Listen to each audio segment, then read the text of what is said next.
ഒരുമയെക്കുറിച്ചും ഐക്യത്തെക്കുറിച്ചുമുള്ള ഏതാനും ചില കാര്യങ്ങളെക്കുറിച്ചാണ് ഞാൻ നിങ്ങളോട് സംസാരിക്കാൻ ആഗ്രഹിക്കുന്നത്. ഇവിടെ നമ്മളെ സംബന്ധിച്ചിടത്തോളം വൈയക്തിക ബന്ധങ്ങളും സാമൂഹ്യ ബന്ധങ്ങളും കാത്തു സൂക്ഷിക്കുക എന്നത് നമ്മുടെ മതപരമായ ഉത്തരവാദിത്തമാണ്. ഒരു മുസ്ലിമായ വ്യക്തിയെ സംബന്ധിച്ചിടത്തോളമുള്ള മതപരമായ ഉത്തരവാദിത്തം. അത് ഏത് ജാതിക്കാരനോടാണെങ്കിലും, ഏത് വർഗക്കാരനോടാണെങ്കിലും, ഏത് നാട്ടുകാരനോടാണെങ്കിലും ബന്ധങ്ങൾ സുദൃഢമായി നിലനിർത്തുക എന്നതാണ് ഇസ്ലാം നൽകുന്ന ഏറ്റവും വലിയ ഒരു സന്ദേശം. ആ ബന്ധങ്ങൾ നിലനിർത്താൻ വേണ്ടി നമുക്ക് പരസ്പര സഹകരണം, സഹായം വേണ്ട കാര്യങ്ങളൊക്കെ ഇസ്ലാമിക സമൂഹത്തിൻ്റെ വിജയത്തിൻ്റെ ചരിത്രം ഉദ്ധരിക്കുന്ന സ്ഥലത്ത് അവർ വിജയിച്ചത് എന്തുകൊണ്ടാണ് എന്ന് പറയുന്ന ചില പ്രധാനപ്പെട്ട വഴിയടയാളങ്ങൾ പറയുന്നു. അതിൽ ഒന്നാമതായി പറയുന്നത് ലുസൂമുൽ ജമാഅ എന്ന സംഘബോധം നിലനിർത്തി എന്നത്. ഒരുപാട് കാര്യങ്ങൾ പറയുന്നുണ്ട്. ലുസൂമുൽ ജമാഅ, ഇത്തിബാഉ സുന്ന, അതുപോലെ തന്നെ ഇമാറത്തുൽ മസ്ജിദ്, ജിഹാദുൽ നഫ്സ്, അങ്ങനെ പലതും പറയുന്നുണ്ട്. 4-5 കാര്യങ്ങൾ പറയുന്ന കൂട്ടത്തിൽ ഒന്നാം സ്ഥാനം കൽപ്പിച്ച് പറഞ്ഞിട്ടുള്ളതാണ് ലുസൂമുൽ ജമാഅ, സംഘടിച്ച് നിൽക്കുക എന്നുള്ളത്. അപ്പോൾ നിങ്ങൾക്കറിയാം, ലോകത്ത് ഏതൊരു സമൂഹത്തിൻ്റെയും വിജയത്തിൻ്റെ ഏറ്റവും പ്രധാനപ്പെട്ട ഘടകം സംഘബോധമാണ്. നമ്മളാണെങ്കിൽ ആ കാര്യത്തിൽ വളരെ ട്രെയിൻ ചെയ്യപ്പെട്ടൊരു വിഭാഗം. ആ സംഘബോധം നിലനിർത്തിയപ്പോഴാണ് ലോകത്ത് വിജയമുണ്ടായിട്ടുള്ളത്. അത് തകർന്നപ്പോൾ തകർച്ചയുണ്ടായി. എണ്ണത്തിൻ്റെ വലുപ്പമോ അതല്ലെങ്കിൽ അവരുടെ സൗകര്യങ്ങളോ അല്ല. ഇപ്പം ഇസ്ലാമിൻ്റെ പഴയകാല പ്രതിസന്ധി ഘട്ടത്തിലെ യുദ്ധകാല ചരിത്രങ്ങളൊക്കെ പരിശോധിച്ചാൽ എണ്ണമോ അല്ലെങ്കിൽ അവരുടെ വണ്ണമോ അല്ല അവിടെ വിജയം നൽകിയിട്ടുള്ളത്, ഐക്യവും ഒരുമയുമാണ്. എത്രത്തോളം ആ ഐക്യവും ഒരുമയും എന്ന് പറഞ്ഞാൽ അവർ പരസ്പരം പോരടിച്ചിരുന്നൊരു സമൂഹത്തെ ഏത് രീതിയിൽ പരിവർത്തിതമാക്കി എന്നത് വളരെ പ്രധാനമാണ്. ഒരു സമൂഹത്തിൽ വരുത്തേണ്ട ഏറ്റവും വലിയൊരു പരിവർത്തനം ഇസ്ലാം വരുത്തിയത് ചരിത്രത്തിൽ കാണാൻ കഴിയും. യർമൂക്ക് യുദ്ധത്തിൻ്റെ ചരിത്രം പറയുന്നിടത്ത് വളരെ ഗൗരവത്തോടു കൂടി ഉദ്ധരിക്കപ്പെടുന്നൊരു കാര്യമാണ്. 3 പ്രിയപ്പെട്ട സ്വഹാബികൾ, 3 പേരും കൂട്ടുകാരാണ്. അതൊന്ന് ഹയ്യാഷ് ഇബ്നു അബീ റബീഅയാണ്, അതുപോലെ തന്നെ ഇക്രിമത്ത് ഇബ്നു അബീ ജഹലാണ്. ഇവര് യുദ്ധക്കളത്തിൽ മരിച്ചു കിടക്കുന്ന രംഗത്തെക്കുറിച്ച് വിശദീകരിക്കുന്ന ഒരു സംഭവമുണ്ട് ചരിത്രത്തിൽ. അതിൽ ഇവർ 3 പേര് ശരിക്കിങ്ങനെ യുദ്ധക്കളത്തിൽ മരിച്ചു കിടക്കുമ്പോൾ അവരുമായി ബന്ധപ്പെട്ട് സ്വഹാബികൾ ചെയ്തൊരു പ്രവർത്തനം പറയുന്നുണ്ട്. ഈ യുദ്ധം കഴിഞ്ഞതിന് ശേഷം ആരൊക്കെ പരിക്ക് പറ്റി കിടക്കുന്നുണ്ടെന്ന് നോക്കാൻ വേണ്ടി പോയതാണ്. യർമൂക്കാണ് യുദ്ധം. ആ പരിക്ക് പറ്റി കിടക്കുന്ന ആൾക്കാരെ ഇങ്ങനെ നോക്കാൻ വേണ്ടി പോയപ്പോൾ ഈ 3 പേരും പരിക്ക് പറ്റി കിടക്കുന്നുണ്ട്, മരിക്കാനായിട്ടുണ്ട്. അതിലൊരാൾ വെള്ളം ചോദിച്ചു. ഹയ്യാഷ് ഇബ്നു അബീ റബീഅയാണ് ചോദിച്ചത്. ആ വെള്ളം ചോദിച്ചപ്പോൾ അയാളടുത്തേക്ക് ഒരു വെള്ളത്തിൻ്റെ പാത്രം കൊണ്ടു ചെന്നു. അപ്പൊ തൊട്ടപ്പുറത്ത് ഹാരിസ് ഉണ്ട്, 3-ാമത്തെ ആൾ. അയാൾ ഒന്നിങ്ങനെ നോക്കി, നദറു ഇലൈഹി എന്നാ ചരിത്രത്തിൽ പറയുന്നത്. അയാളിങ്ങനെ നോക്കി ആ വെള്ളത്തിന്റെ പാത്രം ഇങ്ങനെ കൊടുത്തപ്പോൾ ഇയാളിങ്ങനെ നോക്കി. ആൾക്ക് ആഗ്രഹമുണ്ട്. മരിക്കാൻ പോകുന്ന സമയത്ത് ഒരു മനുഷ്യന് കിട്ടുന്ന ജലത്തിന്റെ പ്രാധാന്യത ചെറുതൊന്നുമല്ലല്ലോ. അങ്ങനെ നോക്കിയപ്പോൾ ആ നോട്ടത്തിൽ നിന്ന് മനസ്സിലായി അയാൾക്കത് ആവശ്യമുണ്ട്. അപ്പോൾ ഇദ്ദേഹം പറഞ്ഞു, ആർക്കാണോ വെള്ളം കൊണ്ടുപോയി കൊടുക്കുന്നത് അയാൾ ദാഹിച്ചിങ്ങനെ നാക്ക് നീട്ടി കിടക്കുകയാണ്. മരിക്കാൻ എങ്ങനത്തെ മനുഷ്യന് ദാഹമുണ്ടോ ഇല്ല എന്ന് മനുഷ്യന് നോക്കിയാൽ മനസ്സിലാവും. അയാൾ അങ്ങനെ നിൽക്കുന്ന സമയത്ത് അയാൾക്ക് വെള്ളപാത്രം നീട്ടിയപ്പോൾ അയാൾ പറഞ്ഞത് ഇദ്ഫഊഹിലേക്ക് ഇയാൾ കൊടുത്തോളൂ എന്നാണ്. എന്നെക്കാൾ ദാഹം അയാൾക്ക് തോന്നുന്നുണ്ട്, അങ്ങോട്ട് കൊടുക്കാൻ പറഞ്ഞു. അയാൾക്ക് കൊടുത്തപ്പോൾ അയാളെ തൊട്ടിപ്പുറത്താണ് ഇക്രിമ കിടക്കുന്നത്. അദ്ദേഹത്തോട് നേരെ ചൂണ്ടിയിട്ട് പറഞ്ഞു, അദ്ദേഹം ആ വെള്ളം എനിക്ക് തരുമോ എന്ന് ചോദിച്ചപ്പോൾ നേരെ അങ്ങോട്ട് കൊടുക്കാൻ പറഞ്ഞു. അങ്ങനെ അദ്ദേഹത്തിൻ്റെ അടുത്തേക്ക് വെള്ളപ്പാത്രവുമായി എത്തിയപ്പോഴേക്കും അദ്ദേഹം മരിച്ചു. അയാൾക്ക് കുടിക്കാൻ കഴിയില്ല. തിരിച്ച് മറ്റേ ആളടുത്തേക്ക് വന്നപ്പോഴേക്കും അയാളും മരിച്ചു. ആദ്യത്തെ ആൾക്ക് കൊടുക്കാൻ തരുന്ന അങ്ങോട്ടും അയാൾ മരിച്ചു. 3 ആളും വെള്ളം കുടിക്കാതെ മരിച്ചൊരു സംഭവം പറയുന്നത്. മരണസമയത്ത് കിട്ടിയ സാധനം പോലും അവർ ഈ രീതിയിൽ കൈകാര്യം ചെയ്തു എന്നാണ് പറയുന്നത്. എന്ന് പറഞ്ഞാൽ അടുത്ത ആൾക്ക് കൊടുക്കണം, അടുത്ത ആൾക്ക് കൊടുക്കണം എന്ന് പറഞ്ഞു. അബൂ ഹുറൈറ റളിയല്ലാഹു അൻഹു ഉദ്ധരിക്കുന്ന മനോഹരമായ ചരിത്രമുണ്ട്. ഒരു സ്വഹാബിയുടെ വീട്ടിലേക്ക് ഒരു മാംസപ്പൊതി വന്ന കഥ പറയും. എന്നെക്കാൾ ആവശ്യം അടുത്ത ആൾക്കാർക്കൊന്ന് കരുതി അത് അങ്ങോട്ട് കൊടുത്തു. ആടിന്റെ തലയടക്കമുള്ളതാണ്, അങ്ങനെ തന്നെ പറയുന്നുണ്ട് കൃത്യമായിട്ട് ചരിത്രത്തിൽ. ബുഖാരി ഉദ്ധരിച്ചിട്ടുണ്ട്. അപ്പൊ അയാൾ വിചാരിച്ചു അടുത്ത ആൾക്ക്, അയാൾ വിളിച്ചു അടുത്ത ആൾ. 7 വീട് ചുറ്റിയിട്ട് കൊടുത്ത വീട്ടിൽ തിരിച്ചു വന്നു. ആവശ്യമില്ലായിട്ടല്ലത്, തന്നെക്കാൾ മറ്റുള്ളവരെ പരിഗണിക്കുക എന്ന ഒരു പ്രത്യേക സ്വഭാവം, ആ ഒരു ഐക്യവും ഒരുമയും അവരിൽ ഊട്ടി ഉറപ്പിക്കപ്പെട്ടത് അവരുടെ വിജയത്തിന് കാരണമായി എന്നാണ്. ആ ഒരു സ്വഭാവമാണ് ശരിക്കും നമുക്ക് ഉണ്ടാകേണ്ടത്. അതുകൊണ്ടാണ് ഇസ്ലാം പറഞ്ഞത് നിന്റെ അയൽവാസിയായ ആൾ ആരാണെങ്കിലും അത് ഹിന്ദുവോ മുസ്ലിമോ നോക്കേണ്ട കാര്യമില്ല, അവൻ ഏത് ജാതി ആയിക്കോട്ടെ, അവനോട് ഒരു സ്നേഹവും ബന്ധവും നിലനിർത്തുക. എത്രത്തോളം എങ്ങനെ? നിങ്ങളൊരു കറി പാകം ചെയ്യണേ, ഹദീസിലുണ്ട്.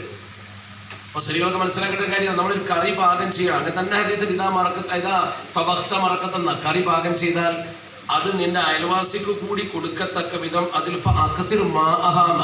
കുറച്ച് വർദ്ധിപ്പിച്ചോ. നമ്മുടെ കറിയൊക്കെ മലയാളത്തിൽ നീട്ടുക എന്ന് പറയും, വെള്ളം ചേർത്തിട്ട് കുറച്ച് നീട്ടിയിട്ടെങ്കിലും അത് വർദ്ധിപ്പിച്ചിട്ടെങ്കിലും അടുത്തയാൾക്ക് അത് കൊണ്ടുപോയി കൊടുക്കണം എന്ന ഇസ്ലാമിന്റെ കാഴ്ചപ്പാട്.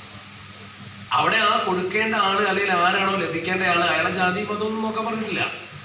അപ്പൊ ഈ ഒരു ഒരുമ എന്ന് പറയുന്നത് എല്ലാ രംഗത്തും പ്രകടമാക്കണം. അത് വീട്ടിൽ നിന്ന് തുടങ്ങി ഈ കൾച്ചർ നമ്മൾ ലോകത്ത് വ്യാപിപ്പിക്കണം. പക്ഷെ അങ്ങനത്തെ ഒരു സമൂഹത്തിന്റെ പൂർവ്വകാല ചരിത്രം നമ്മൾ പഠിച്ചാൽ സംഘടിതമായി നിൽക്കുകയും അതിന് നേതൃത്വം ഉണ്ടാവുകയും ചെയ്യുക എന്നത് അനിവാര്യമാണ്. അതുകൊണ്ടാണ് നബി സല്ലല്ലാഹു അലൈഹി വസല്ലം തങ്ങൾ പറഞ്ഞു, മൻ ഫാറക്കൽ ജമാഅത വസ്തദല്ലൽ ഇമാറത. ആ ഒരൊറ്റ ഹദീസ് നിങ്ങൾ ശ്രദ്ധിച്ചാൽ മതി. വളരെ ഗൗരവത്തോടു കൂടി നബി തങ്ങൾ പറഞ്ഞൊരു ഹദീസ. മൻ ഫാറക്കൽ ജമാഅത, സംഘടനയിൽ നിന്നും ഒരാൾ തെറിച്ചു നിന്നു, സംഘടിതമായി നിൽക്കാതെ അയാൾ ഒറ്റയാനായി നിന്നു. വസ്തദല്ലൽ ഇമാറത, നേതൃത്വത്തെ അയാൾ അംഗീകരിച്ചില്ല. ഇസ്സദല്ല എന്നുള്ള വാക്കിനകത്ത് നിസ്സാരമായി മൈൻഡ് ചെയ്തില്ലെന്നർത്ഥം. നേതൃത്വത്തെ മൈൻഡ് ചെയ്യാതെ തെറിച്ചൊരാൾ നിന്നു. അങ്ങനെ ഒരാൾ നിന്നാൽ ലഖിയല്ലാഹു സുബ്ഹാനഹു വ തആല, നാളെ പടച്ച റബ്ബിനെ അവൻ കണ്ടുമുട്ടുമ്പോൾ, മരിച്ചിട്ട് അവനെ കാണേണ്ടി വരുമല്ലോ. ദൈവിക ബോധം എന്ന് പറയുന്നുണ്ട്, മരിച്ചിട്ട് പടച്ച റബ്ബിനെ കാണേണ്ടി വരും. അങ്ങനെ അള്ളാഹുവിനെ ഇവൻ നാളെ കണ്ടുമുട്ടുന്ന സമയത്ത് ലാ വജ്ഹ ലഹു ഇൻദല്ലാഹി, അള്ളാഹു അവനെ തിരിഞ്ഞു നോക്കൂല, മൈൻഡ് ചെയ്യൂല. ഇവൻ നേതൃത്വത്തെ മൈൻഡ് ചെയ്തില്ല, അവിടെ അള്ളാഹു അവനെ മൈൻഡ് ചെയ്യൂല. അവൻ നാളെ പരലോകത്തെ ഒരു മനുഷ്യന് ഏറ്റവും കൂടുതൽ ശിക്ഷ അനുഭവിക്കുന്ന ഒരു കാര്യമാണ്. അള്ളാഹു മൈൻഡ് ചെയ്യില്ല എന്നാണ് അതിനെ പറഞ്ഞെന്ന് വേറെ കാര്യമുണ്ട്. എന്തേ കാരണം? അവനൊരു സമൂഹത്തിന്റെ സംഘബോധത്തിൽ നിന്ന് വിട്ടുനിന്നു എന്നതാണ്.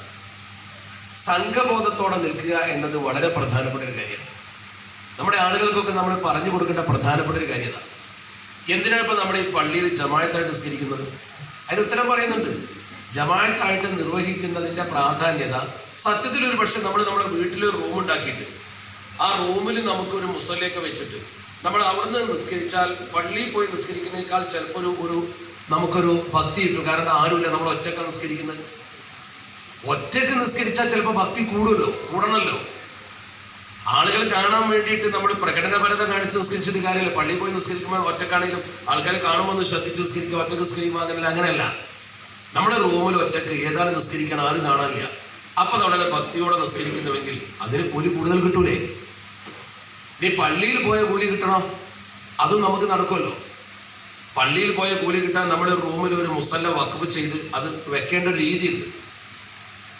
എന്ന് പറഞ്ഞാൽ ഇസ്ലാമിക ഫിഖ് അനുസരിച്ച് ഇളകാത്തൊരു സാധനം അത് ഒട്ടിച്ചു വെക്കുകയോ പതിച്ചു വെക്കുകയോ ചെയ്ത് വഖഫ് ചെയ്താൽ അത് പള്ളിയാണ്. എടുത്തു നീക്കപ്പെടാത്ത രീതിയിൽ ഒന്ന് ഇപ്പം മസാല പറഞ്ഞത് പരിയിൽ പള്ളി ഉണ്ടാക്കി നിസ്കരിക്കണം എന്നല്ല ഞാൻ പറഞ്ഞത്. കുഴപ്പമുണ്ടാക്കാനല്ല, മസാല അങ്ങനെയാണ്. പള്ളി നിസ്കരിച്ച് അതേ കൂലി കിട്ടും, മസാലയാണത്, തർക്കമൊന്നുമില്ല. പക്ഷെ അങ്ങനെ വന്നാൽ അതിനേക്കാൾ പ്രധാനം ഈ വലിയ ജമാഅത്തിനാണെന്ന് പറയാൻ കാരണം എന്താ? ചേർന്ന് നിൽക്കുമ്പോൾ കിട്ടുന്നത് ഒരു വലിയ ജനക്കൂട്ടം നിസ്കരിക്കുന്നു എന്നുള്ളതല്ല. നമ്മളിങ്ങനെ കൃത്യമായി പള്ളിയിൽ വരികയും ഒരുമിച്ച് നിൽക്കുകയൊക്കെ ചെയ്യുമ്പോൾ ഒരാൾ വരാതിരുന്നാൽ എന്താണ് അവർ വരാത്തതെന്ന് ചോദിക്കും. തആലുഫ് എന്നാണ് ശരിക്കും അതിനെക്കുറിച്ച് കിതാബുകളൊക്കെ പറഞ്ഞത്. ഒരു മാനസികമായ ഐക്യവും ആ മനുഷ്യൻ വരാത്തതിനെ കുറിച്ചുള്ള നമ്മുടെ ഒരു സങ്കടവും. എന്താ വരാത്ത? അവൻ എന്നെ രോഗമുണ്ട്, എന്നാ പോവാ സന്ദർശിക്കാൻ പോയി. അല്ലെങ്കിൽ അവന് വരാത്തത് അവന് എന്നൊരു പ്രശ്നമുണ്ട്, ആ പ്രശ്നത്തിൽ ഇടപെട്ട് നിൽക്കുക, അപ്പോൾ അവനെ സഹായിക്കാൻ നമുക്ക് തോന്നും. ഈ വൈയക്തികമായ പരസ്പര ബന്ധങ്ങളെ ദ്യോതിപ്പിക്കുന്ന ഒന്നാണ് പള്ളിയിലെ ജമാഅത്ത്. എല്ലാം അങ്ങനെയാണ്. അപ്പൊ ഒരുമിച്ച് നിൽക്കുക എന്നുള്ളതാണ് മനുഷ്യനെ സംബന്ധിച്ചിടത്തോളമുള്ള പരമപ്രധാനമായ കാര്യം. ആ ഒരു രീതിയാണ് ശരിക്കും നമ്മൾ അവലംബിക്കേണ്ടത്. ആ രീതി അവലംബിക്കണം എന്ന് ഇസ്ലാം പറയുമ്പോൾ നമ്മൾ മനസ്സിലാക്കണം എന്താ? നമ്മൾ നിസ്കരിച്ച്, നമ്മൾ നോമ്പ് നോറ്റ്, നമ്മൾ സക്കാത്ത് കൊടുത്ത്, നമ്മൾ ഹജ്ജും ചെയ്ത് നമ്മളങ്ങ് പോയാൽ മതി എന്നാണ്. അങ്ങനെയല്ല, മറിച്ച് ഈ കൂട്ടായ്മയോടൊപ്പം നിൽക്കുമ്പോഴേ മനുഷ്യന് അള്ളാഹുവിൻ്റെ മുമ്പിൽ സ്ഥാനമുണ്ടാകും എന്ന് ദീന് വളരെ ഗൗരവത്തിൽ പഠിപ്പിച്ചത്. ഞാൻ ചോദിക്കട്ടെ, അങ്ങനെ സംഘമായി നിൽക്കാതിരുന്നാൽ എങ്ങനെ പ്രബോധനം നടക്കുക, എങ്ങനെ നിലനിൽപ്പുണ്ടാവുക? ഒറ്റക്കൊറ്റക്ക് ഓരോരുത്തർ നിന്നാൽ ഇപ്പം ഇന്ത്യയിലെ മുസ്ലിങ്ങൾ നമ്മൾ ഒറ്റക്കൊറ്റക്ക് നിന്നു എഴുതുക. നമ്മൾ ഒറ്റക്കൊറ്റക്ക് നിന്നിട്ടുണ്ടെങ്കിൽ നമുക്ക് എങ്ങനെയാണ് ഇവിടെ നമ്മുടെ ആവശ്യങ്ങൾ നിർവഹിക്കാൻ കഴിയുക? നമ്മൾ വിവിധ സംഘങ്ങളിൽ ലയിച്ചാൽ നമുക്ക് എങ്ങനെ നമ്മുടെ പ്രശ്നങ്ങൾ പരിഹരിക്കാൻ കഴിയില്ലല്ലോ. നമ്മളെ സംബന്ധിച്ചിടത്തോളം നമ്മുടെ പ്രശ്നത്തിന്റെ മർമ്മം എന്താ? നമ്മുടെ ഐഡന്റിറ്റിയാണ്, വ്യക്തിത്വമാണ്. ഏതൊരു വ്യക്തിയെ സംബന്ധിച്ചിടത്തോളം അവന്റെ പ്രധാന വിഷയം വ്യക്തിത്വമാണ്. ആ വ്യക്തിത്വ സംരക്ഷണത്തിന് ആവശ്യമായ അസ്തിത്വം വിഷയമേ അല്ല. അസ്തിത്വം വ്യക്തിത്വത്തോടൊപ്പമാകുമ്പോഴേ പ്രശ്നമാകുന്നുള്ളൂ. ഞാൻ പറയുന്നത് നിങ്ങൾക്ക് മനസ്സിലാവും. അസ്തിത്വം വിഷയമല്ല. അസ്തിത്വം എന്ന് പറഞ്ഞാൽ നിലനിൽപ്പാണ്. നിലനിൽപ്പിന് പല മാർഗമുണ്ട്. അത് പറയുമ്പോൾ പക്ഷേ നിങ്ങൾ ചിന്തിക്കേണ്ട അങ്ങനെ പറയാൻ കാരണം, നമുക്കിപ്പോൾ ഇന്ത്യയിൽ മുസ്ലിങ്ങളെ സംബന്ധിച്ചുള്ള പീഡനങ്ങളുണ്ട്, പ്രയാസങ്ങളുണ്ട്, ബുദ്ധിമുട്ടുണ്ട്. ശരിയാണ്. ഉദാഹരണമായിട്ട് ഇപ്പോൾ ആസാമിൽ ഇപ്പോൾ ഇന്നലെ പത്രത്തിൽ വായിച്ച 9 സ്ത്രീകളെയും 18 പുരുഷന്മാരെ ഡിറ്റൻഷൻ സെന്ററിലേക്ക് കൊണ്ടുപോയി. അവരെ ജയിലടച്ചു. അവർ ഇന്ത്യൻ പൗരന്മാരല്ല എന്നാ പറയുന്നത്. അതിനേക്കാൾ വലിയൊരു അപകടം എന്താ? ഇന്ത്യയിൽ ഇതുവരെ ജീവിച്ചൊരു സമൂഹത്തെ സംബന്ധിച്ചിടത്തോളം ഗവൺമെന്റ് അവർക്ക് ഉത്തരവാദപ്പെട്ട ID കാർഡൊന്നും കൊടുത്തിട്ടില്ല. അവരെ നേരെ ഒരു വിചാരണയും കൂടാതെ പോലീസ് വാഹനത്തിൽ കയറ്റി നേരെ ഡിറ്റൻഷൻ സെന്ററിലേക്ക് കൊണ്ടുപോവാണ്. അവരെ വിദേശികളിൽ നിന്ന് മുദ്ര കുത്തി കൂട്ടിലടച്ചു. നമ്മൾ ഇന്ത്യയിൽ കണ്ടു അത്. ഈ ഒരു പ്രതിസന്ധി മുസ്ലിങ്ങൾ അനുഭവിക്കുന്നുണ്ട്, ദലിതുകൾ അനുഭവിക്കുന്നുണ്ട്, നമ്മുടെ കൂടെയുള്ള ദലിത് പിന്നോക്ക ജനവിഭാഗങ്ങളൊക്കെ അത് അനുഭവിക്കുന്നുണ്ട്. അവരടിച്ചു കൊല്ലുക, മാനഭംഗപ്പെടുത്തുക, അവരുടെ അവകാശങ്ങളെ നിഷേധിക്കുക, ഇങ്ങനെയുള്ള പ്രശ്നങ്ങളൊക്കെ ഇവിടെയുണ്ട്.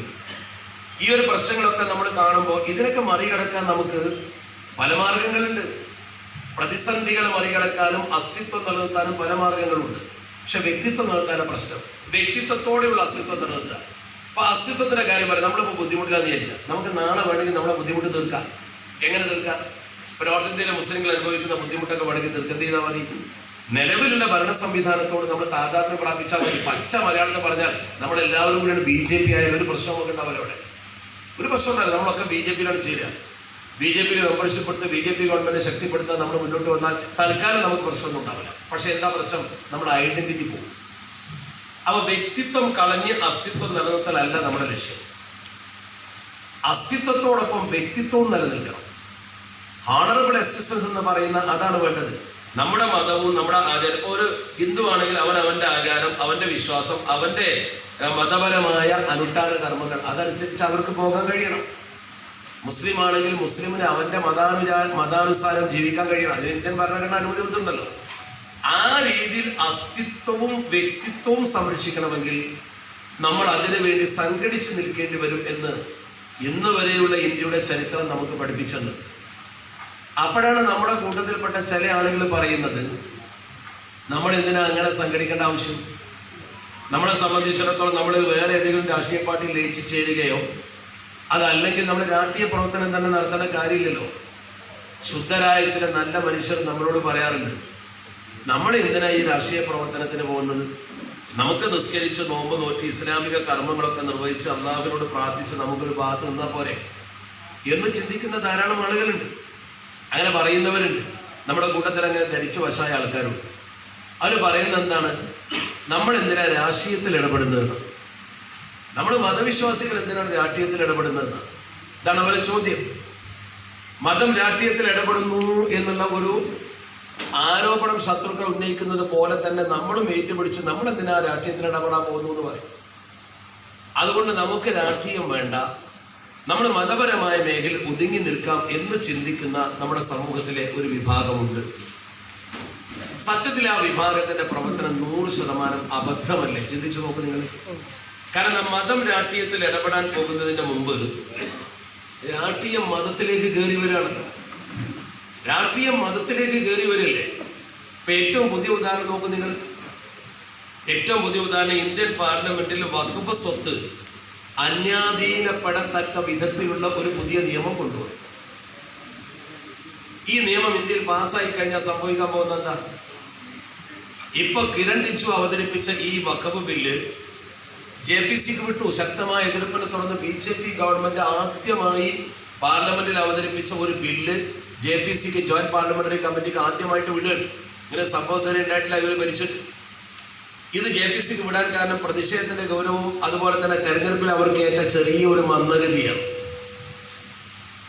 ജനാധിപത്യത്തിലുണ്ടായ തിരിച്ചറിവിന്റെ ഫലമായിട്ടാണ് അവര് JPCക്ക് വിടേണ്ടി വന്നത്. ശരിക്കും ചിന്തിക്കണം ഞാൻ പറയുന്നു. ആ ബില്ല് പരിപൂർണമായി രാഷ്ട്രീയമല്ലല്ലോ, മതപരമല്ലേ? ആ മതപരമായ വിഷയത്തിൽ രാഷ്ട്രീയം കയറി ഇടപെട്ടതല്ലേ? നമ്മളിങ്ങനെ പള്ളിയിൽ ഇരുന്നാലും ശരി, ബില്ല് പാസ്സായാൽ എന്താവും? ഞാൻ രാഷ്ട്രീയത്തിലൊന്നും ഇടപെടുന്നില്ല എന്ന് പറഞ്ഞാൽ ഈ ബില്ല് പാസ്സാവും. ബില്ല് പാസ്സായി നാളെ സംഭവിക്കാൻ പോകുന്നത് എന്താ? നാളെ സംഭവിക്കാൻ പോകുന്നത് ഇപ്പൊ നമുക്കിവിടെ ഓറൽ വഖഫുണ്ട്, അതുപോലെ തന്നെ ബൈയൂസ് വഖഫുണ്ട്, ഡീഡുള്ള വഖഫുണ്ട്. 3 തരം വഖഫുകൾ ശരിക്കും ഇവിടെ നടക്കുന്നുണ്ട്. എന്ന് പറഞ്ഞാൽ ഡീഡുള്ള വഖഫ് ശരിക്കും ആധാരം വെച്ച് ഇന്നയാള് ഇന്ന സമയത്ത് രജിസ്റ്റർ ചെയ്ത് വഖഫാക്കി വെച്ച സംഗതി, അതിനൊരു കുഴപ്പമില്ല. ബാക്കിയുള്ള 2 എണ്ണം ഈ ബില്ലനുസരിച്ച് നിലനിൽക്കൂല. ഈ ബില്ലനുസരിച്ചത് രണ്ടും നിലനിൽക്കൂല. ഓറൽ വഖഫ് എന്ന് പറയുന്ന ഏതോ ഒരു വ്യക്തി വാക്കാൽ വഖഫ് ചെയ്തിട്ടുണ്ട്, അതങ്ങനെ വഖഫ് ഭൂമിയായി ഉപയോഗിക്കുന്നുണ്ട്. ബൈയൂസ് വഖഫ് എന്ന് പറഞ്ഞാൽ പണ്ട് മുതലേ, നമ്മൾ കാണുന്ന കാലം മുതലേ അത് വഖഫ് സ്വത്ത് തന്നെയാണ്. അവിടെ ധാരാളമായി ആളുകളെ മറവ് ചെയ്യുന്നുണ്ട്, പള്ളിക്ക് ഉപയോഗിക്കുന്നുണ്ട്, അതിന്റെ വരുമാനം പള്ളി എടുക്കുന്നുണ്ട്, വഖഫ് സ്വത്താണ്.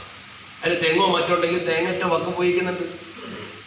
പക്ഷെ അതിനൊരു രേഖയില്ല, രണ്ടിനും രേഖയില്ല. ഒന്ന് ഉപയോഗത്തിലൂടെ വഖഫായത്, മറ്റൊന്ന് ഒരാൾ വഖഫ് ചെയ്തത് തന്നെയാണ്, പക്ഷെ ആരാ ചെയ്തതെന്ന് അറിയുന്ന രേഖയില്ല. മദ്രാസ് ഗവൺമെന്റ് പഴയ സർവേ അനുസരിച്ചുകൊണ്ട് വഖഫ് സർവേ റിപ്പോർട്ട് ഉണ്ടാക്കിയിട്ട് അത് വഖഫ് ഭൂമിയായിട്ട് അംഗീകരിച്ചിട്ടുണ്ട്. കേരള വഖഫ് ബോർഡ് അംഗീകരിച്ചിട്ടുണ്ട്, സംസ്ഥാന വഖഫ് ബോർഡുകൾ പലതും അങ്ങനെ അംഗീകരിച്ചിട്ടുണ്ട്. ആ വഖഫ് ഭൂമിയായിട്ട് നിലനിൽക്കുന്നത് അതിന്റെ കസ്റ്റോഡിയൻ ഏതാണോ മഹല്ലെങ്കിൽ അല്ലെങ്കിൽ ഏതാണോ ട്രസ്റ്റ് എങ്കിൽ അവരാണ്. അതിന്റെ മേൽനോട്ടം വഖഫ് ബോർഡാണ്. നേരെ മറിച്ച് ഇപ്പോഴത്തെ ഈ നിയമം പാസ്സായി കഴിഞ്ഞാൽ ഇതൊന്നും നിലനിൽക്കൂല. നിലനിൽക്കൂല എന്ന് പറയാൻ കാരണം എന്താ? 6 മാസം ഈ ബില്ല് പാസ്സായി 6 മാസം കഴിഞ്ഞാൽ ഓരോ വഖഫ് സ്വത്തും കൃത്യമായി അപ്ഡേറ്റ് ചെയ്യണം. അതിനൊരു സൈറ്റുണ്ട്, ആ സൈറ്റിൽ അത് അപ്ലോഡ് ചെയ്യണം. അപ്ലോഡ് ചെയ്യുമ്പോൾ എന്തൊക്കെയാണ് വേണ്ടത്? ആരാണ് വഖഫ് ചെയ്തത്, എന്നാണ് വഖഫ് ചെയ്തത്, എന്തിനാണ് വഖഫ് ചെയ്തത്, അതിൻ്റെ കൃത്യമായ ആധാരമടക്കമുള്ള രേഖ വേണം. ഇത് 4 ബൈയൂസ് വഖഫിനും ഓറൽ വഖഫിനും ഉണ്ടാവില്ല. അങ്ങനെ വന്നാൽ പിന്നെ അത് പരിഹരിക്കേണ്ടത് എങ്ങനെ? ഇപ്പോഴുള്ള നിയമം എന്താ? ഒരു വഖഫ് ഭൂമിയെക്കുറിച്ച് പരാതി വന്നാൽ ആ പരാതി പരിഹരിക്കാൻ വഖഫ് ട്രിബ്യൂണലുണ്ട്. ട്രിബ്യൂണൽ എന്ന് പറഞ്ഞാൽ ജഡ്ജിമാർ, ശരിക്കും എന്ന് പറഞ്ഞാൽ വക്കീലന്മാർ, അവിടെ ഡെപ്യൂട്ടി സെക്രട്ടറി റാങ്കിലുള്ള ഉദ്യോഗസ്ഥൻ വന്നിട്ടാണ് തിരഞ്ഞെടുക്കപ്പെട്ട ഒരു വഖഫ് ട്രിബ്യൂണൽ ഉണ്ടാക്കുന്നത്. അവിടെ രേഖ വെച്ച് അഭിഭാഷകന്മാർ ഈ കാര്യം ബോധ്യപ്പെടുത്തി അത് വഖഫ് ഭൂമിയായിട്ട് അംഗീകരിക്കും. അതിന് പഴയ മദ്രാസ് ഗവൺമെന്റ് സർവേ റിപ്പോർട്ട് മതി, കാലങ്ങളായി ഉപയോഗിച്ചു വന്ന തെളിവ് മതി, അവകാശികൾ വേറെ ആരുമില്ല. എന്നാൽ ഇനി ഒരു പുതിയ അവകാശി വരാൻ പോകാതെ ജില്ലാ കലക്ടറാണ്, ആർബിട്രർ ജില്ലാ കലക്ടറാണ്. അപ്പൊ ഈ രേഖയില്ലാത്ത സാധനം കലക്ടർ അങ്ങ് പിടിച്ചെടുക്കും. എന്ന് പറഞ്ഞാൽ ബോർഡ് കൊണ്ടുവന്ന് ഇന്നലെ വരെ നിങ്ങളെ പിതാക്കന്മാർ മറവിട്ട് കിടക്കുന്ന സ്ഥലത്ത് നിങ്ങൾക്ക് അടിയാധാരമില്ലാത്തൊരു വഖഫ് സ്വത്താണെങ്കിൽ അവരുടെ ബോർഡ് വരും, ഇത് സർക്കാർ ഭൂമിയാണ്, നാളെ അവിടെ വഖഫ് ചെയ്യാൻ പറ്റില്ല, മറവ് ചെയ്യാൻ പറ്റില്ല, വഖഫ് ഭൂമി പോയി. എന്തിനാണ് ഇതിന്റെ ആവശ്യം? ഇത് സൈറ്റിൽ പുതുതായി അപ്ലോഡ് ചെയ്യേണ്ട കാര്യം എന്താ? ഇതിവിടെ കറക്റ്റായി നടക്കുന്നുണ്ടല്ലോ. ഓരോ പ്രദേശത്തെയും വഖഫ് ഭൂമിയെ കുറിച്ചുള്ള കൃത്യമായ ധാരണ നമ്മുടെ കയ്യിലുണ്ടല്ലോ. അപ്പൊ നിങ്ങളൊക്കെ ഏത് മഹലിലാണ് ജീവിക്കുന്നതെങ്കിലും ആ മഹലിലെ വഖഫ് സ്വത്ത് എന്താണെങ്കിലും എനിക്ക് പറയാൻ പറ്റും. എന്റെ മഹലിലെ വഖഫ് സ്വത്ത് നിങ്ങൾക്ക് പറയാം. UPA ഗവൺമെന്റ് അതിന് സംവിധാനം ഉണ്ടാക്കി വെച്ചിട്ടുണ്ട്. കോടികൾ ചെലവഴിച്ച് ഇന്ത്യയിൽ മുഴുവൻ സർവേ നടത്തി അപ്ലോഡ് ചെയ്തിട്ടുണ്ട്. സംശയം ഉണ്ടെങ്കിൽ ക്ലാസ് കഴിഞ്ഞ് പോയിട്ട് നിങ്ങൾ നെറ്റ് എടുത്തിട്ട് വംശി എന്ന് പറഞ്ഞൊരു സൈറ്റ് ഉണ്ട്, WAMSI, അതാണ് വംശി, Waqf Assets Management System of India. WAMSI എന്ന് അടിച്ചാൽ മതി നിങ്ങളെ കയ്യിൽ നെറ്റ് ഉണ്ടെങ്കിൽ. ആ WAMSI എന്ന വംശി നടിച്ചാൽ ആ സൈറ്റ് ഓപ്പൺ ആവും. ആ സൈറ്റ് ഓപ്പൺ ആയാൽ ആ പോർട്ടലിൽ ശരിക്കും ഇന്ത്യയിലെ എല്ലാ സ്റ്റേറ്റും വരും.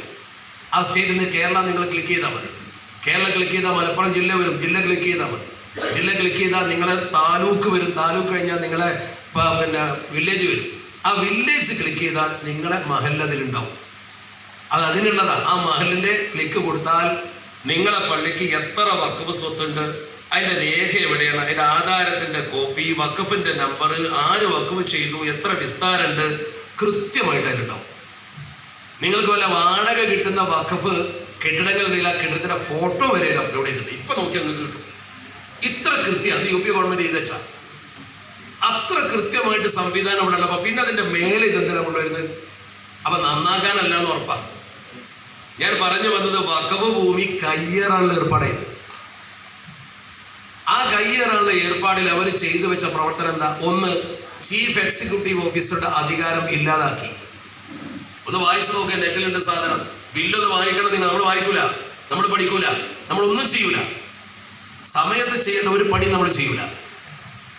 അതിന് കൃത്യമായിട്ടുണ്ട്. ഇനി ഈ വഖഫ് ട്രിബ്യൂണലിന്റെയും എക്സിക്യൂട്ടീവ് ഓഫീസറുടെയും തീരുമാനം ഒരിക്കലും ഫൈനൽ അല്ല. ഫൈനൽ തീരുമാനമെടുക്കേണ്ടത് കലക്ടറാണ്. കലക്ടർക്ക് തീരുമാനിക്കാം. അതിന് വേറെ അന്വേഷണം നൽകുകൊണ്ടാക്കി രേഖ മാത്രം മതി, വേറെ വാദങ്ങളോ ഒന്നും കേൾക്കണ്ടാവില്ല. ഇതൊരു അപകടമല്ലേ? മാത്രമല്ല ഈ ചീഫ് എക്സിക്യൂട്ടീവ് ഓഫീസർ നിലവിലുള്ള 953 നിയമം അനുസരിച്ച് കൃത്യമായി രേഖയുണ്ട്, അയാൾ മുസ്ലിം ആയിരിക്കണം, കാരണം അത് വഖഫാണ്. ഇപ്പൊ പറയുന്നു ചീഫ് എക്സിക്യൂട്ടീവ് ഓഫീസർ മുസ്ലിം ആയിരിക്കണം എന്നില്ല. കമ്മിറ്റിയിൽ 2 കേന്ദ്ര കമ്മിറ്റി അഥവാ കേന്ദ്ര വഖഫ് കൗൺസിലാണ്, സ്റ്റേറ്റ് വഖഫ് ബോർഡാണ്. 2ലും 2 അമുസ്ലിം പ്രതിനിധികൾ വേണമെന്ന് മാത്രമല്ല, ലെജിസ്ലേച്ചർ അസംബ്ലിയിൽ നിന്നും പാർലമെന്റ് മെമ്പർമാരിൽ നിന്നും എടുക്കുന്ന ആളുകൾ മുസ്ലിം ആയിക്കോണമെന്നില്ല. പഴയ നിയമത്തെ എത്രത്തോളം കർശനം എന്നറിയാം. അവിടെ കൃത്യമായി പറയുന്നത് ചീഫ് എക്സിക്യൂട്ടീവ് ഓഫീസർ മുസ്ലിം ആകണം.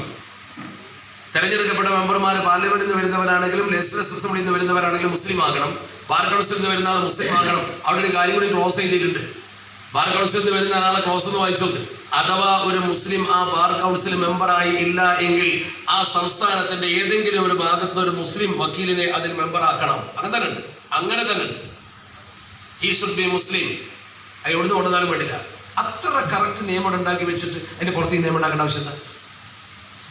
അപ്പൊ അങ്ങനെയുള്ള ഈ നിയമം ഞാൻ പറഞ്ഞു വന്ന നിയമത്തിൽ ഒരുപാട് നിങ്ങൾ മനസ്സിലാക്കേണ്ട കാര്യമുണ്ട്. ഒരു അമുസ്ലിമിന് വഖഫ് ചെയ്യാൻ പറ്റൂല, അമുസ്ലിമിനെ വഖഫ് ചെയ്യാൻ പറ്റൂല. അങ്ങനെ നിയമം ഇന്ത്യയിലില്ലല്ലോ. വഖഫ് ആർക്കും ചെയ്തൂടെ? അപ്പൊ നമുക്ക് വേണമെങ്കിൽ ഒരു അമ്പലത്തിന് സ്ഥലം കൊടുത്തൂടെ? എന്താ കുഴപ്പമുള്ളത്? അങ്ങനെ അമ്പലത്തിന് സ്ഥലം കൊടുത്തത്രേ മുസ്ലിങ്ങൾ ഇവിടെ ഉണ്ടല്ലോ. അമ്പലം നിർമ്മിച്ചു കൊടുത്ത ആൾക്കാർ, അത് ഒരു സഹകരണമാണ്. ഇപ്പൊ ഇവിടെ നിങ്ങൾ ഇപ്പൊ നമ്മുടെ മുമ്പിൽ തന്നെ പഴയ കാലത്ത് ഒരുപാട് അമുസ്ലിങ്ങള്, ഒരുപാട് സവർണരായ ആൾക്കാർ ഭൂമി തന്നിട്ടുണ്ട് പള്ളിക്കൊക്കെ.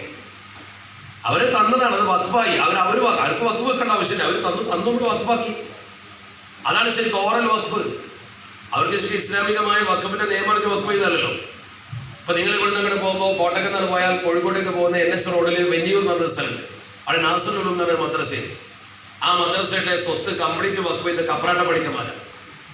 കപ്രാട്ട് പാറുകുട്ടിയമ്മ വഖഫ് ചെയ്ത് ഒപ്പിട്ട പേപ്പർ ചേടാരിയിലുണ്ട്, അതിന്റെ ആധാരം. പാറുകുട്ടിയമ്മയെ വഖഫ് ചെയ്തു പള്ളിക്കും മദ്രസക്കും. ഇനി അത് പറ്റൂല. അമുസ്ലിമിന് വഖഫ് കൊടുക്കാൻ പറ്റൂല. മുസ്ലിങ്ങൾക്ക് ഒരു അമുസ്ലിമിന് സ്വത്ത് കൊടുക്കാൻ പറ്റില്ല എന്നർത്ഥം. ഇത് ശരിയാണോ മതേതര രാജ്യത്ത്? ഇതൊരു ന്യായമായ അവകാശമാണോ? ഒരാൾ മുസ്ലിമായി 5 വർഷം കഴിഞ്ഞിട്ടേ അയാൾക്ക് വഖഫ് ചെയ്യാൻ പാടുള്ളൂ എന്ന നിയമം. അപ്പോൾ ഉത്തരേന്ത്യയിൽ ഒരാൾ ഇസ്ലാമിലേക്ക്, ആർക്കും അങ്ങോട്ടും ഇങ്ങോട്ടൊക്കെ വരാലോ. ഒരാൾ ഇസ്ലാമിലേക്ക് വന്നു, അയാളുടെ കുടുംബമൊന്നും വന്നില്ല, അയാൾ ഒറ്റപ്പെട്ടു. അയാൾക്ക് അയാളുടെ പരലോക ഗുണത്തിന് വേണ്ടി ഇസ്ലാമിനെ കുറിച്ച് പഠിച്ചപ്പോൾ ഒരു 10 സെന്റ് ഭൂമി വഖഫ് ചെയ്യാന്നൊരു തോന്നൽ. അയാൾക്ക് ഭൂമിയുണ്ട്, എന്നാലും വഖഫ് ചെയ്യാൻ പറ്റില്ല. 5 കൊല്ലം കഴിഞ്ഞിട്ടേ വഖഫ് ചെയ്യാൻ പറ്റുള്ളൂ. അത് തന്നെ അയാളെ ബന്ധുക്കൾക്ക് എതിർപ്പുണ്ടെങ്കിൽ ചെയ്യാനും പറ്റില്ല. ഈ ഒരു അവസ്ഥയിലേക്ക് വഖഫിനെ ശരിക്കും ഞെരിച്ചു കൊണ്ടുന്ന ഈ നിയമം എന്തിനാണ് കൊണ്ടുവരുന്നത്? ഞാൻ പറഞ്ഞു വന്നത്, ഇത് പള്ളിയിലിരിക്കുന്നവരും രാഷ്ട്രീയം വേണ്ട എന്ന് പറയുന്നവരും രാഷ്ട്രീയത്തോട് പുച്ഛമുള്ളവരും ഒക്കെ അനുഭവിക്കേണ്ടി വരും. മതത്തിലേക്ക് രാഷ്ട്രീയം കയറി വന്നതാണ്. ഇതിനെതിരെ നമ്മൾ ഇവിടെ ബഹളം വെച്ചിട്ട് കാര്യമില്ല. ഇതിനെതിരെ ഇന്ത്യൻ പാർലമെന്റിൽ, ഇപ്പൊ ഇന്ത്യൻ പാർലമെന്റ് മെമ്പർമാരുടെ സമിതിക്ക് മുമ്പിലാണ് ഈ വിഷയമുള്ളത്. പാർലമെന്റിൽ അവർ ബഹളം വെച്ചത് കൊണ്ടാണ് JPCക്ക് കൊടുത്തത്. അപ്പൊ ഇന്ത്യൻ പാർലമെന്റിൽ ഒരു മെമ്പർ ഇതിനെതിരെ എഴുന്നേറ്റ് സംസാരിക്കണമെങ്കിൽ നമ്മൾ രാഷ്ട്രീയമായി ശക്തിപ്പെട്ട് ആളുകൾ അങ്ങോട്ട് അയക്കണം. ഭാഗ്യവശാൽ ഇന്ന് ഇന്ത്യൻ പാർലമെന്റിൽ ഒരു ന്യൂനപക്ഷ വിഷയം വരുമ്പോൾ ന്യായമായി ശബ്ദിക്കാൻ 5 മെമ്പർമാരുണ്ടാക്കിയ മുസ്ലിം ലീഗിന്റെ മെമ്പർമാരെ വളം വെച്ചു. ET മുഹമ്മദ് ബഷീർ സാഹിബൊക്കെ ഇത്ര വികാരപരമായി സംസാരിക്കുന്നത് കേട്ടില്ലേ? ആ സംസാരത്തിന്റെ ഫലമാണ് JPCക്ക് ഇത് വിടാൻ കാരണം. 5 മെമ്പർമാര് മുസ്ലിം ലീഗിൽ ഉണ്ടായിട്ട് ഒരാളെ പോലും ചേർത്തില്ല. അപ്പൊ മെറിറ്റ് എന്താ നമ്മൾ മനസ്സിലാക്കേണ്ട? എന്താ വഖഫിന്റെ മെറിറ്റ് നോക്കിയിട്ടുള്ള ബില്ലല്ലത്. പിന്നെന്തിനാ? അങ്ങനെയാണെങ്കിൽ മുസ്ലിം ലീഗിന്റെ 5 മെമ്പർമാരിൽ നിന്ന് ഒരാൾ എടുക്കണ്ടേ? അതേസമയത്ത് ആരെടുത്തത്? ഒരൊറ്റ മെമ്പർ മാത്രമുള്ള അസദുദ്ദീൻ ഒവൈസിയെ. ഇന്ത്യയിലെ മുസ്ലിങ്ങളുടെ വോട്ട് BJPക്ക് ചോർത്തി കൊടുക്കാനും മുസ്ലിങ്ങളെ ഭിന്നത ഉണ്ടാക്കാനും അവരുണ്ടാക്കി വെച്ച ഈ സമുദായത്തിന്റെ അപകടകാരിയാണ്. നിങ്ങൾ എന്ത് പറഞ്ഞാലും വേണ്ടില്ല. സംസാരത്തിലൊക്കെ വലിയ കാര്യം ഉണ്ടാവും. അയാൾക്കെതിരെ ഒരു ED അന്വേഷണവും ഇല്ലല്ലോ, അയാൾക്കെതിരെ ഒരു പരാതി ഇല്ലല്ലോ. അയാൾ ഈ സമുദായത്തിന്റെ വഞ്ചകനാണ്, 1ാം നമ്പർ വഞ്ചകനാണ്. പഠിച്ചിട്ടാ പറയുന്നത്, പഠിച്ചു നോക്കിയാൽ പ്രവർത്തനങ്ങൾ. അയാൾ എന്തുകൊണ്ട് BJP ചേർത്ത് പിടിച്ചു? ആത്മാർത്ഥതയിൽ ചേർത്ത് പിടിക്കുമ്പോൾ ഒരാളെങ്കിലും മുസ്ലിം ലീഗ് നിൽക്കാൻ നമ്മൾ എടുക്കാത്തതുകൊണ്ട് പറയല്ല, അയാൾ എടുത്തതുകൊണ്ടും പറയല്ല. അയാളെ കുറിച്ച് പഠിക്കണം ആദ്യം. സയ്യിദ് ഷിഹാബുദ്ദീൻ അങ്ങനെയായിരുന്നു. ജാതീയത്തിൽ ഈ സമം അതങ്ങനെയാണ്. നമ്മൾ തന്നെയാണ് ഈ കുഴപ്പമൊക്കെ ഉണ്ടാക്കില്ല. അവിടെയാണ് യൂണിറ്റി. നിങ്ങളുടെ വിഷയത്തിന്റെ പ്രസക്തി അവിടെ യൂണിറ്റി. നിങ്ങൾക്കറിയാം, ഈ ബില്ല് അവതരിപ്പിച്ച കിരൺ റിജു, ആ കിരൺ റിജു ഈ ബില്ല് അവതരിപ്പിച്ചു എന്നതിന്റെ പേരിൽ ഡൽഹിയിൽ ചെന്നിട്ട് അയാളെ അഭിനന്ദിക്കുന്നതിന് വേണ്ടി സംഘം കൂടിയിട്ട് അയാളെ തലപ്പാവണിച്ച് ആദരിച്ചൊരു ടീമുണ്ട്. ആരാന്നറിയുന്നത്? മുസ്ലിം സമുദായത്തിൽപ്പെട്ട ഏറ്റവും പ്രധാനപ്പെട്ട ഒരു ദർഗയായി അറിയപ്പെടുന്ന അജ്മീർ ദർഗാ ഷരീഫിന്റെ നടത്തിപ്പുകാരിൽപ്പെട്ട 4-5 ആൾക്കാർ പോയിട്ട് ചെയ്ത് നമ്മളെ ടീം ഇത് അവതരിപ്പിച്ചതിന്റെ പേരിൽ അയാൾക്ക് തലപ്പാവണിച്ച് സ്വീകരണം കൊടുത്ത് പത്രത്തിൽ വന്നില്ലേ? നിങ്ങൾ ശ്രദ്ധിച്ചോന്ന് എനിക്കറിയില്ല. അതാണ് ഇപ്പൊ നടക്കുന്നത്. അപ്പൊ നമ്മുടെ കൂട്ടത്തിൽപ്പെട്ട ഒരാൾ തന്നെ നേരെ പോയിട്ട് അയാളെ തലപ്പാവണിക്കുകയാണ്. എന്തിനാ തലപ്പാവണിച്ചത്? ഈ വഖഫ് ബില്ല് കൊണ്ടുവന്ന് വഖഫ് സ്വത്ത് അന്യാധീനമാക്കാൻ അവസരം ഉണ്ടാക്കിയത്. ഇത് നമ്മുടെ ഭിന്നിപ്പിന്റെ ഒരു മുഖാണ്. മുസ്ലിം സമൂഹത്തിന്റെ ഭിന്നിപ്പിന്റെ ഒരു മുഖാണ്. അപ്പൊ നമ്മൾ ഭിന്നിച്ചപ്പോഴാണ് മുസ്ലിങ്ങൾ ഒരു സമൂഹത്തിന് തകർക്കാൻ കഴിയില്ലല്ലോ. കാരണം നമ്മുടെ ക്രെഡിബിലിറ്റിയാണ്. നമ്മുടെ എന്തിനോടും ഒരു നേരായ സമീപനം സ്വീകരിക്കുന്നു. ആ നേരായ സമീപനം സ്വീകരിക്കുന്ന ആളുകൾ അതേ രീതിയിൽ തന്നെ മുന്നോട്ട് പോകും. നമ്മുടെ സമീപനം അങ്ങനെയാണ്. അപ്പൊ ഇസ്ലാമിന്റെ സമീപനത്തെ കുറിച്ച് നിങ്ങൾ ശരിക്കും പഠിച്ചു. ഏത് ജാതിക്കാരോട്, ഏത് മതക്കാരോട്, ആരോട് എന്ന് നോക്കാതെ നീതിക്കൊപ്പം നിൽക്കുക എന്നുള്ളതാണ് ഇസ്ലാമിന്റെ നയം. ഞാനൊരു ചെറിയ ഉദാഹരണം പറഞ്ഞത്. ഇസ്ലാമിലെ ഏറ്റവും പ്രസിദ്ധമായ യുദ്ധമാണ് ബദർ. ഞാൻ ഇന്നലെ പ്രസംഗത്തിൽ സൂചിപ്പിച്ചോളൂ. ബദർ യുദ്ധം. ആ ബദർ യുദ്ധത്തിൽ മുസ്ലിം സമൂഹത്തിൽപ്പെട്ട ആളുകൾക്ക് പങ്കെടുക്കാൻ വല്ലാത്ത താല്പര്യം. കാരണം അവർ 10-13 കൊല്ലം മക്കയിൽ സഹിച്ച് പ്രയാസപ്പെട്ട് പിന്നെ മദീനയിലേക്ക് പോയതാണ്. ആ മദീനയിൽ അവർക്ക് പ്രതിരോധിക്കാനൊരു അവസരം അള്ളാഹു കൊടുത്തതാണ്. ആ അവസരം ലഭ്യമായപ്പോൾ അവർ ബദറിലേക്ക് മാർച്ച് ചെയ്തു. കാരണം ആദ്യത്തെ ഇതുവരെ അടി കൊണ്ടിരുന്ന സമൂഹത്തിന് പ്രതികരിക്കാൻ ഇസ്ലാം അനുമതി കൊടുത്തിരുന്നില്ല. അപ്പോൾ ആ അനുമതി കൊടുത്തപ്പോൾ അവർ ബദറിലേക്ക് നീങ്ങാം. എല്ലാവർക്കും പങ്കെടുക്കാൻ താല്പര്യമില്ല. ബദർ നിർണായക സംഭവം, ടേണിംഗ് പോയിന്റ്. പക്ഷേ യുദ്ധം നടക്കുന്ന സമയത്ത് 2 പ്രഗത്ഭരായ സ്വഹാബികൾ, വാപ്പയും മകനും, അവരുടെ പേര് ഒന്ന് ഹുദൈഫ, അദ്ദേഹത്തിന്റെ പിതാവ് യമാൻ.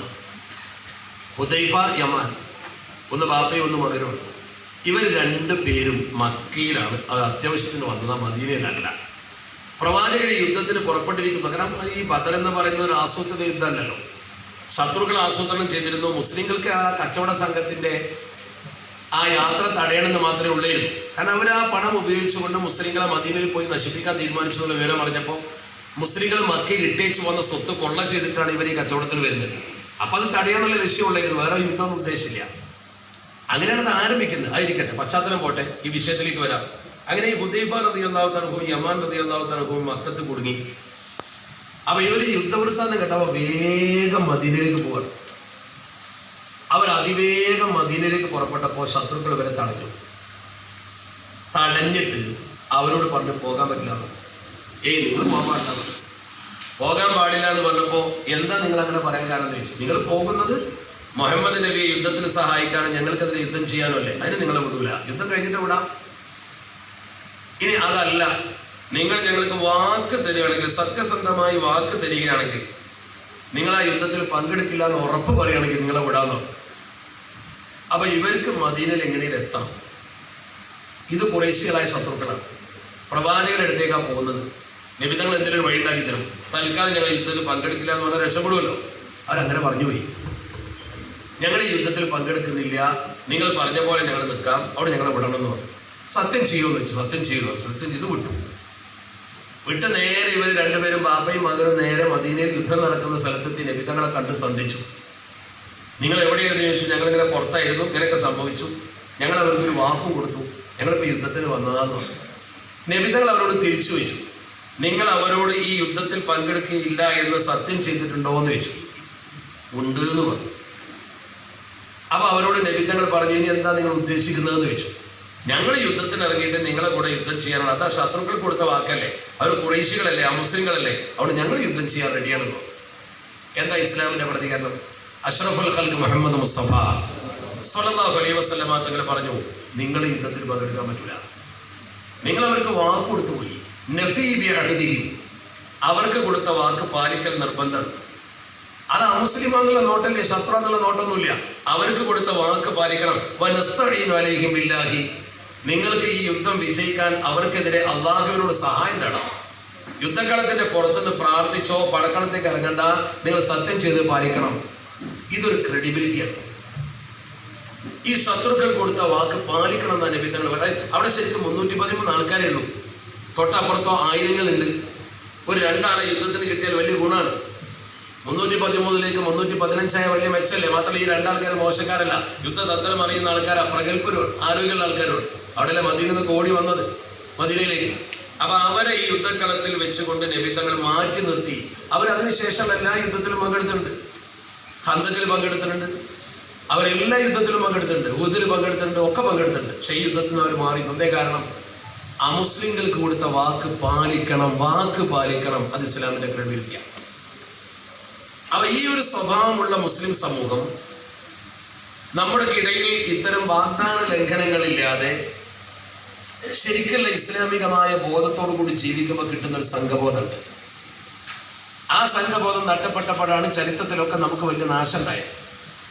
എണ്ണത്തിന്റെ പെരുപ്പം കൊണ്ടല്ലല്ലോ യുദ്ധമൊന്നും ജയിച്ചത്. ഇതൊക്കെ ജയിച്ചത് എന്തുകൊണ്ടാണ്? വ്യക്തിത്വം കൊണ്ടാണ്, പേഴ്സണാലിറ്റി കൊണ്ടാണ്. ആ വ്യക്തിത്വത്തെ ഉയർത്തിപ്പിടിക്കുക എന്നതാണ് നമ്മൾ ചെയ്യേണ്ട ഏറ്റവും പ്രധാനപ്പെട്ട കാര്യം.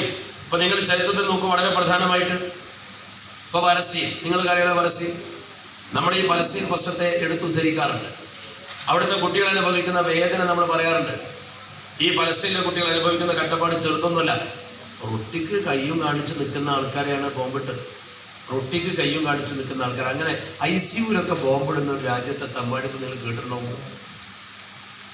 ICUവിൽ ബോംബിടുകയാണ്, റൊട്ടിക്ക് വേണ്ടി പാത്രം കാട്ടി നിൽക്കുന്ന ആൾക്കാർ ബോംബിടുകയാണ്. എന്താ ഈ അവസ്ഥ വന്നത്? സത്യത്തിൽ ഈ അവസ്ഥ വന്നത് നമ്മുടെ പിടിപ്പുകേടുണ്ടല്ലേ.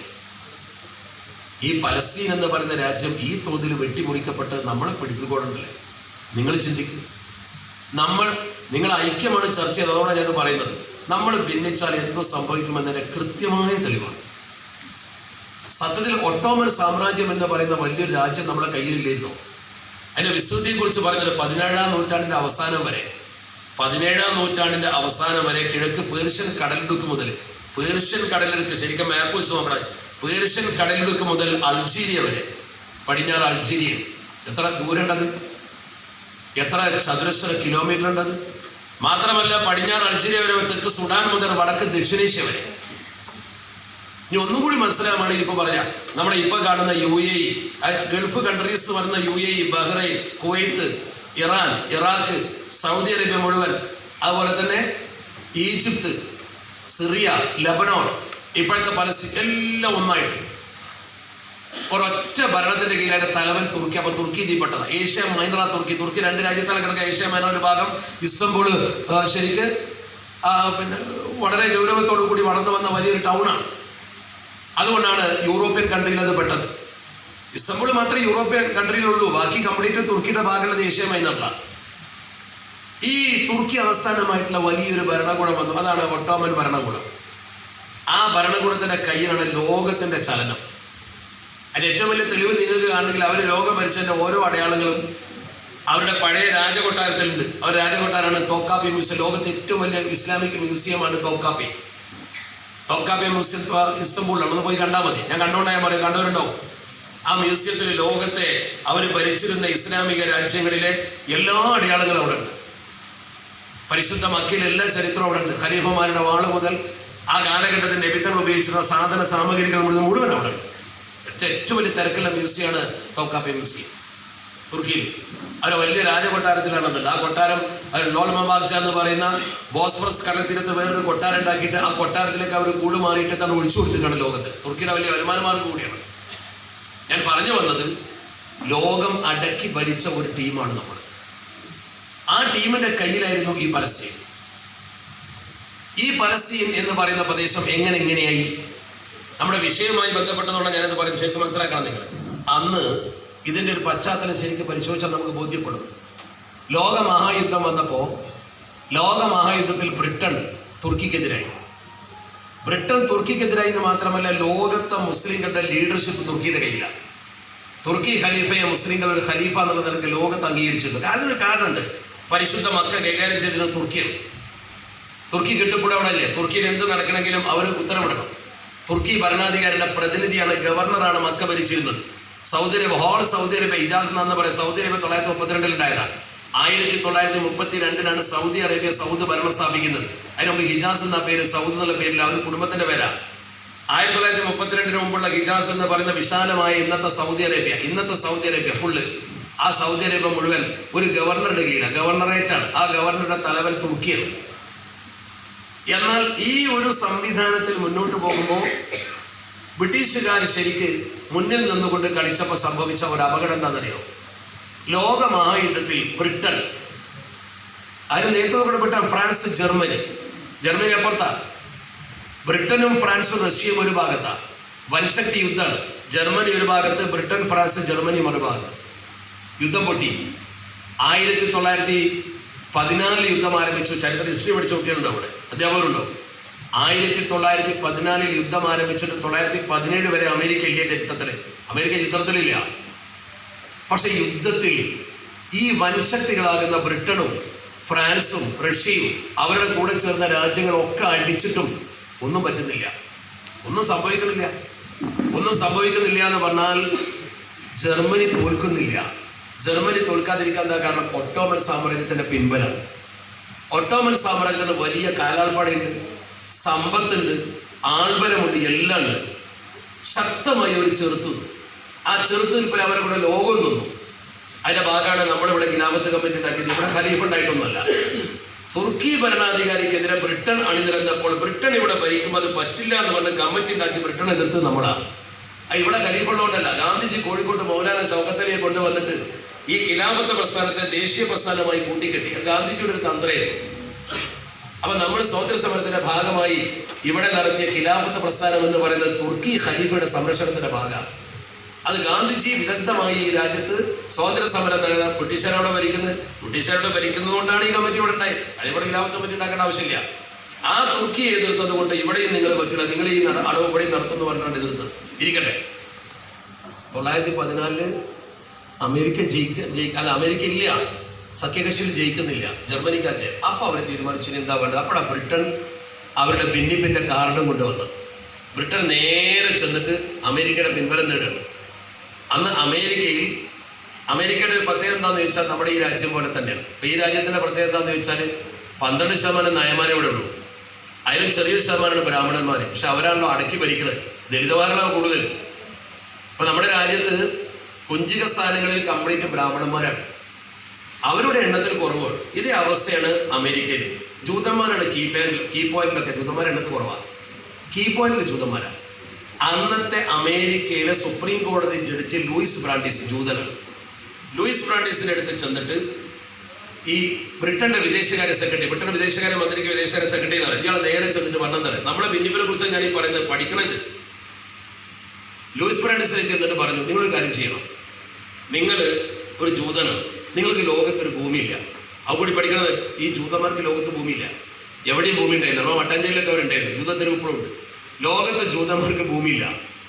അവരൊരു ഭൂമിക്ക് വേണ്ടി ദാഹിച്ച് നടക്കുകയാണ്. അവർക്ക് സ്ഥലമില്ല. അവരൊരുപാട് പീഡിപ്പിക്കപ്പെട്ട ജനതയാണ്.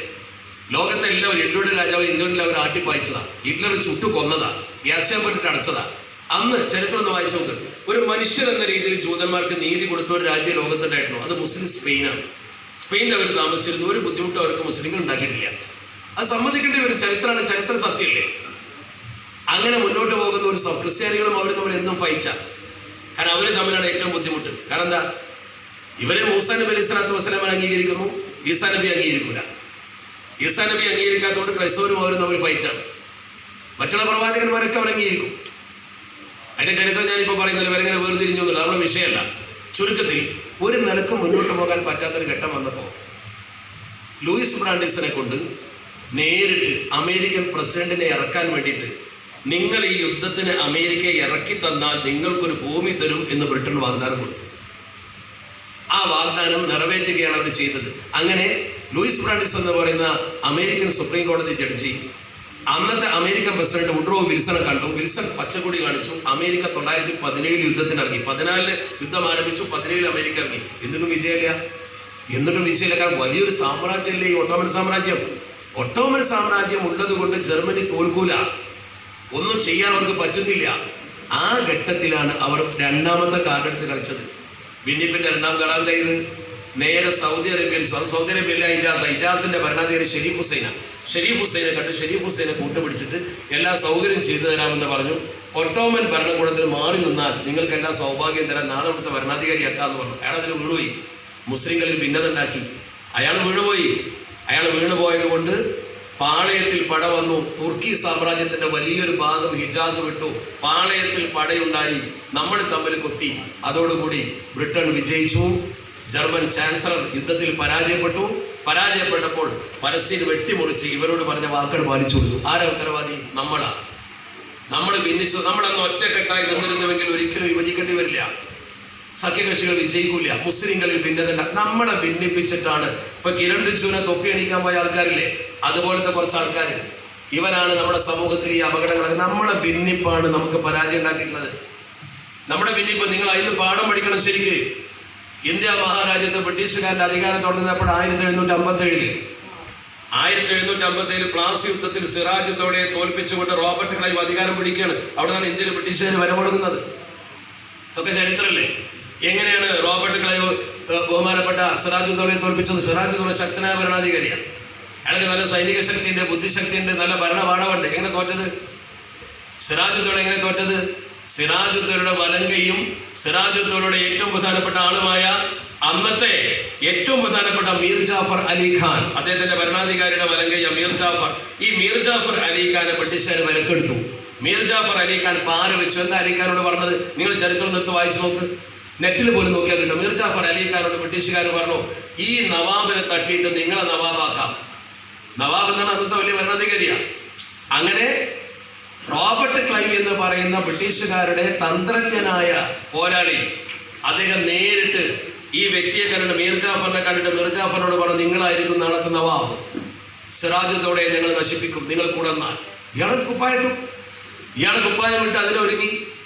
സിറാജുദ്ദൗളയെ കൊന്നു. പാളയത്തിൽ പട വന്നു. സിറാജുദ്ദൗള പോയി. ഇയാളെ നവാബായി. കുറച്ചു കാലം വേളം തട്ടി ബ്രിട്ടീഷുകാർ പിടിച്ചെടുത്തു. ഇതെല്ലാം നമ്മളാണ് പ്രശ്നക്കാർ.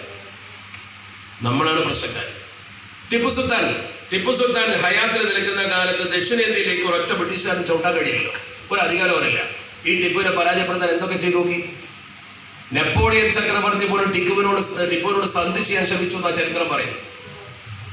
ടിപ്പുവിന്റെ റോക്കറ്റിനെ കുറിച്ച് നാസ വരെ കൃത്യമായിട്ട് പഠനം നടത്തുന്നുണ്ട്. നാസയിൽ ചെന്നാലുള്ള ടിപ്പുവിന്റെ കാര്യങ്ങളെ കുറിച്ചുള്ള ഒരു പ്രത്യേക ഡോക്യുമെന്റ് എടുത്താൽ നാസയിൽ പോയ ആൾക്കാർ പറയുന്നു. പത്രത്തിൽ വായിച്ചിട്ടുണ്ട്, ഞാൻ കാണാൻ കഴിയില്ല. അപ്പൊ നിങ്ങൾ ഓർക്കണം, ആ ടിപ്പു സുൽത്താനെ എങ്ങനെയാണ് ബ്രിട്ടീഷുകാർ കൊന്നത്? നേരിട്ട് യുദ്ധത്തിൽ ടിപ്പുവിനെ ആക്രമിച്ചു കൊല്ലാൻ കഴിയില്ല. അത്ര വലിയ സൈനിക ബലവും ആൾബലവും ഉണ്ട് ടിപ്പുവിന്, ജനപിന്തുണയുണ്ട്. ആ ടിപ്പുവിനെ കൊന്നത് അർദ്ധരാത്രി 1799 ടിപ്പുവിന്റെ കോട്ടയിലേക്കുള്ള രഹസ്യവാതിൽ തുറന്നു കൊടുത്ത മീർ സാദിഖ് എന്ന് പറയുന്ന അദ്ദേഹത്തിന്റെ സൈന്യാധിപൻ, ടിപ്പുവിന്റെ വലങ്കൈ, അയാളാണ് ഈ പാലുണ്ടാക്കിയത്. നമ്മളാണ് ഇതിനൊക്കെ കുഴപ്പക്കാർ. നമ്മൾ പാളയത്തിൽ പട കാണിച്ചാൽ ഇതും ഇതിലപ്പുറം നടക്കും. നിങ്ങൾ നോക്ക്, അലിഗഡ് മുസ്ലിം യൂണിവേഴ്സിറ്റിയുടെ ന്യൂനപക്ഷ പദവി കൊടുത്തപ്പോൾ ആദ്യം അതിനെടുത്തര അബ്ദുൽ കരീം ചഗ്ല, ഇന്ത്യയിലെ അന്നത്തെ വിദ്യാഭ്യാസ വകുപ്പ് മന്ത്രി, നല്ല വിദ്യാസമ്പന്നൻ, പ്രഗത്ഭൻ, വിദേശത്ത് വലിയ പദവികൾ വഹിച്ച അംബാസഡർ, മുസ്ലിം പേര് വെച്ച് അയാളാണ് ആദ്യം എതിർത്തത്. നമ്മൾ ഓരോരുത്തരും പഠിക്കേണ്ട പ്രധാനപ്പെട്ട പാഠമാണ് ഇതൊക്കെ. അള്ളാഹുവിന്റെ പരിശുദ്ധ ഹബീബ് അഷ്റഫുൽ ഖൽഖ് മുഹമ്മദ് മുസ്തഫ സ്വല്ലല്ലാഹു അലൈഹി വസല്ലം മാത്രം നേരത്തെ പറഞ്ഞു, ഒരു മുസ്ലിമിനെ സംബന്ധിച്ചിടത്തോളം, മനുഷ്യനെ സംബന്ധിച്ചിടത്തോളം ഏറ്റവും അവന് ഗുണം കിട്ടുന്ന ഒരു ദിവസേ കൊല്ലത്തിലുള്ളൂ. അത് ലൈലത്തുൽ ഖദറാണ്. റമദാനിലെ ലൈലത്തുൽ ഖദർ എന്നാ നമുക്കറിയില്ല. എന്തുകൊണ്ട് അറിയില്ല? അള്ളാഹുവിന്റെ പരിശുദ്ധ നബി സ്വല്ലല്ലാഹു അലൈഹി വസല്ലം യുഖ്ബിറനാ ലൈലത്തുൽ ഖദരി, ലൈലത്തുൽ ഖദർ എന്നാണെന്ന് ജനങ്ങൾക്ക് പറഞ്ഞു കൊടുക്കാൻ വേണ്ടി നബി തങ്ങൾ വീട്ടിൽ നിന്ന് ഇറങ്ങിപ്പോന്നു. റമദാനിൽ ഏത് ദിവസമാണ് ലൈലത്തുൽ ഖദർ എന്ന് നബി തങ്ങൾക്ക് അള്ളാഹു പറഞ്ഞു കൊടുത്തു. അത് സ്വഹാബത്തിനോട് പറയാൻ വേണ്ടി നബി തങ്ങൾ ഇന്ന ഡേറ്റിൽ ഒരു ലൈലത്തുൽ ഖദർ ഉണ്ട്, 1000 മാസത്തേക്കാൾ പുണ്യമുണ്ട് എന്ന് പറഞ്ഞു കൊടുക്കാൻ വേണ്ടി നബി തങ്ങൾ വരികയാണ്. ആ വരുന്ന സമയത്ത് രണ്ട് മുസ്ലിങ്ങൾ, രണ്ടാൾക്കാർ തമ്മിൽ ഷണ്ട കൂട്ടുണ്ട്, അടി. രണ്ടാൾ തമ്മിൽ ബഹളം വെക്കുന്നുണ്ട്, കച്ചറ, പച്ച മലയാളത്ത് പറഞ്ഞാൽ. നബി തങ്ങൾ ഇതിൽ ഇടപെട്ടു. അത് മസലത്താക്കാൻ വേണ്ടി കുറെ സമയം അവിടെ ചെലവഴിച്ചു. ആ സമയത്ത് ഈ ഡേറ്റ് നബി തങ്ങൾ ഇന്ന് ഉയർത്തപ്പെട്ടു എന്നാണ് ഹദീസിൽ, ശരിയായ ഹദീസ്. ഇമാം ബുഖാരി തങ്ങൾ പറഞ്ഞിട്ടുണ്ട്, ഇമാം മുസ്ലിം തങ്ങൾ പറഞ്ഞിട്ടുണ്ട്, ഈ ഡേറ്റ് ഉയർത്തപ്പെട്ടു. അങ്ങനെ സ്വഹാബത്തിന്റെ അടുത്ത് വന്നിട്ട് നബി തങ്ങൾ പറഞ്ഞു, ഞാൻ നിങ്ങൾക്ക് ലൈലത്തുൽ ഖദറിന്റെ ഡേറ്റ് പറഞ്ഞു തരാൻ വന്നതാ. പക്ഷെ അപ്പോഴേക്കും സംഭവിച്ചത്, 2 പേര് നമ്മുടെ കൂട്ടത്തിലുള്ള ആളുകൾ ഷണ്ട കൂടിയപ്പോൾ അത് തീർക്കാൻ വേണ്ടി ഞാൻ നിന്നു. അത് തീർക്കാൻ തപ്പോഴേക്കും ഞാൻ മറന്നുപോയി. ഇനി നിങ്ങൾ റമദാനിലെ എല്ലാ രാത്രിയും അത് അന്വേഷിക്കുക. പിന്നെ പണ്ഡിതന്മാർ ഇങ്ങനെ അവസാനത്തെ പത്തിലാണ് ഇങ്ങനെ വിവരണങ്ങൾ പറയാന്നല്ലാതെ അത് അവസാനത്തെ പത്തിൽ അന്വേഷിക്കണം നിമിത്തങ്ങൾ പറഞ്ഞാൽ ഡേറ്റ് നമുക്ക് കിട്ടിയില്ലല്ലോ. അത് വിശദീകരിക്കുന്നിടത്ത് കിതാബുകളിൽ പറഞ്ഞ 2 കാര്യമാണ്. ഒന്ന്, ഇതിൽ നിങ്ങൾ പഠിക്കേണ്ട ഏറ്റവും പ്രധാനപ്പെട്ട ഒരു പാഠം, അത് ഏത് ദിവസമാണെന്ന് അറിഞ്ഞിരുന്നുവെങ്കിൽ നിങ്ങൾ ആരാധന അന്നേക്ക് മാത്രം ചുരുക്കും. 2, നിങ്ങൾക്ക് ഏറ്റവും വലിയ പുണ്യമുള്ളൊരു ദിവസം നിങ്ങൾക്ക് നഷ്ടപ്പെട്ടത് നിങ്ങൾ ഷണ്ട കൂടിയതുകൊണ്ടാണ്. അവ മുസ്ലിങ്ങൾ തമ്മിൽ ഷണ്ട കൂടിയാൽ, നമ്മൾ പ്രശ്നക്കാരായാൽ നമുക്ക് ഏറ്റവും വലിയ ഹൈർ നഷ്ടപ്പെടും എന്ന് അഷ്റഫുൽ ഖൽഖ് മുഹമ്മദ് മുസ്തഫ നമ്മൾ ഷണ്ട കൂടി. ഇന്നിപ്പോ നമ്മുടെ സമൂഹത്തിൽ ഈ ഒരു അവസ്ഥാവിശേഷത്തിലേക്ക് നമ്മൾ എത്തിയിട്ടുണ്ടോ? ഞാൻ എപ്പോഴും പറയാം, പല പഞ്ചായത്തുകളും നമുക്ക് നഷ്ടപ്പെടുന്നത് എങ്ങനെയാ? ശത്രു മികച്ചു നിൽക്കുന്നതുകൊണ്ടല്ല, നമ്മൾ പാര വെക്കുന്നതുകൊണ്ടാണ്. നമ്മുടെ സ്വഭാവത്തിലും നമ്മുടെ സംഘടനാ രീതിയിലും മാറ്റം വരണം. ഉദാഹരണമായി ഇസ്ലാം പറയുന്ന ഒരു കാര്യമുണ്ട്. ഇപ്പൊ നമ്മുടെ ഒരു കമ്മിറ്റി യോഗം ചേരുമ്പോൾ ആ കമ്മിറ്റി യോഗത്തിൽ നമ്മൾ പങ്കെടുത്തിട്ട്, ഞാനിത് പറയുന്നത് ഇസ്ലാമിക സംഘടനാ ശാസ്ത്രമാണ് കേട്ടോ, നിങ്ങളത് ഏത് രീതിയിൽ ഉൾക്കൊണ്ടാലും എനിക്ക് പ്രയാസമില്ല. നമ്മളുള്ളതുള്ള പോലെ പറയണല്ലോ. നമ്മുടെ ഒരു യോഗത്തിൽ ചെന്നിട്ട് ആ യോഗത്തിൽ ഞാനൊരു മെമ്പറാണ് അല്ലെങ്കിൽ ഞാനൊരു ഭാരവാഹിയാണെങ്കിൽ ഞാൻ അവിടെ ഒരു വിഷയം പറഞ്ഞു. ഇപ്പൊ ഇതൊരു യോഗമാണ്. ഇവിടെ നിങ്ങളിൽപ്പെട്ട ഒരാളുടെ അഭിപ്രായം പറഞ്ഞു. ആ അഭിപ്രായം പറഞ്ഞു, ആ അഭിപ്രായം സ്വീകരിച്ചില്ല. കാരണം തള്ളി, സദസ്സ് തള്ളി, അത് വേണ്ടാന്നാണ്. ആ അഭിപ്രായം ശരിയില്ല എന്നാണ് ഒഴിവാക്കി. അങ്ങനെ പറഞ്ഞാൽ ഇസ്ലാം പറയുന്നത് എന്താണ്? ആ അഭിപ്രായം പറഞ്ഞ ഞാനാണെങ്കിൽ ഞാൻ അൽഹംദുലില്ലാ എന്ന് പറയണം, അള്ളാഹുവിനെ സ്തുതിക്കണം. കാരണം പറഞ്ഞാൽ നേരെ മറിച്ച് ഞാനൊരു അഭിപ്രായം ഇവിടെ പറഞ്ഞു, ആ അഭിപ്രായങ്ങൾ സ്വീകരിച്ചു, അത് മിനിറ്റ്സാക്കി തീരുമാനമെടുത്ത് ഇംപ്ലിമെന്റ് ചെയ്യാൻ പോകാം. അങ്ങനെ തീരുമാനമായി കഴിഞ്ഞാൽ ഞാൻ അസ്തഗ്ഫിറുല്ലാഹ് എന്ന് പറയണം. എന്താണ് ഇതിന്റെ കാരണം? വിശദീകരിക്കുന്നുണ്ട്. ആദ്യം നമ്മൾ അൽഹംദുലില്ലാ എന്ന് പറയാൻ കാരണം എൻ്റെ തീരുമാനങ്ങൾ അംഗീകരിച്ചില്ലല്ലോ, അഭിപ്രായം. എന്താ കാരണം? ഇനി അതൊരു തീരുമാനമായി, അതൊരു നടപടിയായി വന്നിട്ട് അത് വിജയിക്കാതിരിക്കുകയോ അതിൻ്റെ പേരിൽ എന്തെങ്കിലും റിയാക്ഷൻ ഉണ്ടാവുകയോ ചെയ്താൽ ഞാൻ രക്ഷപ്പെട്ടല്ലോ, എൻ്റെ പേരിൽ ഒരു പ്രശ്നമല്ല. രണ്ടാമത് അസ്തഗ്ഫിറുല്ലാഹ് എന്ന് പറയാൻ കാരണം എന്താ? ഞാനൊരു അഭിപ്രായം പറഞ്ഞു, നിങ്ങളത് സ്വീകരിച്ചു, അത് തീരുമാനമാക്കി നടപ്പാക്കുമ്പോൾ ഇനി എന്തെങ്കിലുമൊക്കെ പ്രശ്നങ്ങൾ അതിൻ്റെ പേരിൽ ഉണ്ടായാലും അല്ലെങ്കിൽ വിജയിക്കാതെ പോയാലും അതിൻ്റെ ഒരു കുറ്റം പഠിച്ചോ എനിക്ക് തരാതിരിക്കട്ടെ, അങ്ങനെ പറയട്ടെ. ഇതിൻ്റെ നേരെതിരല്ലേ നമ്മുടെ സംഘടനാ പ്രവർത്തനം? നമ്മൾ ആരെങ്കിലും ഒരു കമ്മിറ്റിയിൽ ഒരു അഭിപ്രായം പറഞ്ഞാൽ അത് സ്വീകരിച്ചിട്ടില്ല എങ്കിൽ എന്നാൽ പിന്നെ ഞാൻ ശരിയാക്കി തരാൻ നമുക്ക് അവിടുന്ന് തുടക്കം. പിന്നെ അതിന് എതിര് പറഞ്ഞ ആൾ ആരാണോ നോക്കുക. പിന്നെ അവൻ പറഞ്ഞതിനൊക്കെ എതിര് പറയാൻ പിന്നത്തെ പണി. അവസാനത്തെ ഒടുക്ക് വെക്കും, തെരഞ്ഞെടുപ്പ് പറ്റി അപ്പം കാണിച്ചു തരാമെന്നും പറയും. എല്ലാ കുടിക്കടും അങ്ങോട്ടാ വെക്കും. ഇതെന്ത് സംഘടനാ പ്രവർത്തനം? ഞാൻ നിങ്ങളെ ആക്ഷേപിക്കല്ല, ഞാൻ എന്നെ തന്നെ പറയും, ഇതെന്ത് സംഘടനാ പ്രവർത്തനം? നമ്മുടെ ആദർശത്തിന് വേണ്ടി ഒരുമിച്ച് നിൽക്കുന്ന ആൾക്കാർ ഇത് അങ്ങോട്ട് വെച്ചിട്ട് തമ്മിലടിക്കാൻ വേണ്ടി നിങ്ങൾ ആലോചിക്കും. ഇതല്ലേ നമ്മുടെ സംഘടനാ പ്രവർത്തനം? ചെറിയ ചെറിയ നേരിയ പ്രശ്നങ്ങൾക്ക് പഴങ്ങി നിൽക്കുന്ന ആൾക്കാരല്ലേ ഈ പ്രശ്നങ്ങളൊക്കെ ഉണ്ടാക്കാറുള്ളത്? ഇതല്ലേ നമ്മുടെ സമൂഹത്തിൻ്റെ അവസ്ഥ? എല്ലാവരും ഒരുമിച്ച് കൂടി ഒന്നിച്ച് തോളോട് തോളുരുമി നിസ്കരിക്കണമെന്ന് പറഞ്ഞ സ്ഥലത്ത് പ്രത്യേകം പറയുന്നുണ്ട്, ചുമലും ചേർന്ന് നിൽക്കണം എന്നാണ്. അതെന്തിനാ? ഇടയിൽ പിശാച്ച് കയറാതിരിക്കാൻ എന്നാണ് ഹദീത്ത്. ഇടയിൽ പിശാച്ച് കയറാതിരിക്കാൻ. ഇത് മനസ്സിൽ തന്നെ പിശാച്ച് കയറിയാൽ പിന്നെ ഈ ഇടകൊണ്ട് പ്രശ്നമില്ലല്ലോ. പിശാച്ച് നേരത്തോടെ കയറിയിരിക്കുന്നുണ്ട്.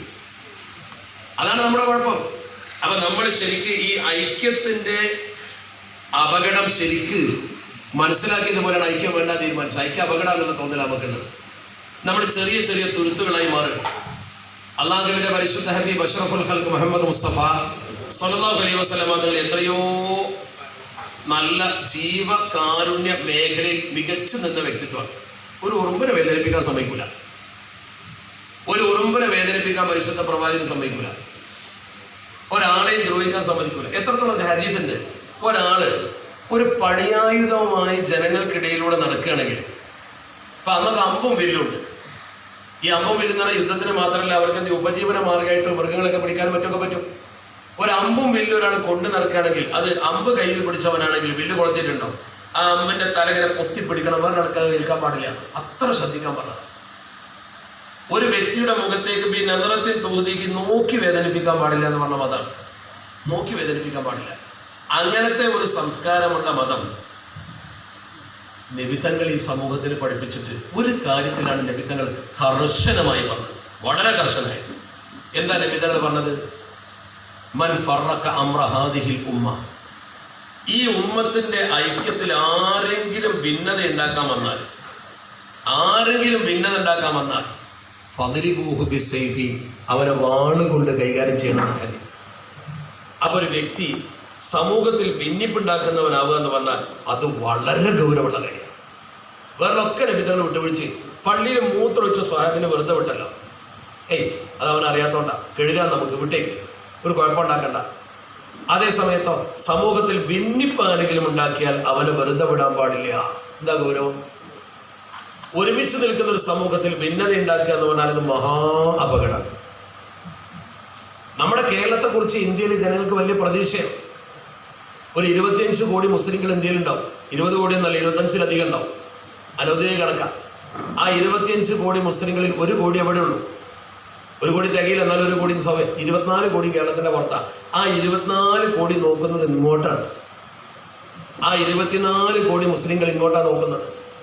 ആ 24 കോടി മുസ്ലിങ്ങൾക്ക് എന്തെങ്കിലും പ്രശ്നമുണ്ടാകുമ്പോൾ പാർലമെന്റിൽ ശബ്ദിക്കാൻ നമ്മൾ ഇവിടുന്ന് പറഞ്ഞയച്ച 4 പേരും തമിഴ്നാട്ടിൽ ഒരു സുഹൃത്തുമടക്കം 5 പേരെ ഉണ്ടാവുള്ളൂ. ഉറപ്പല്ലേ?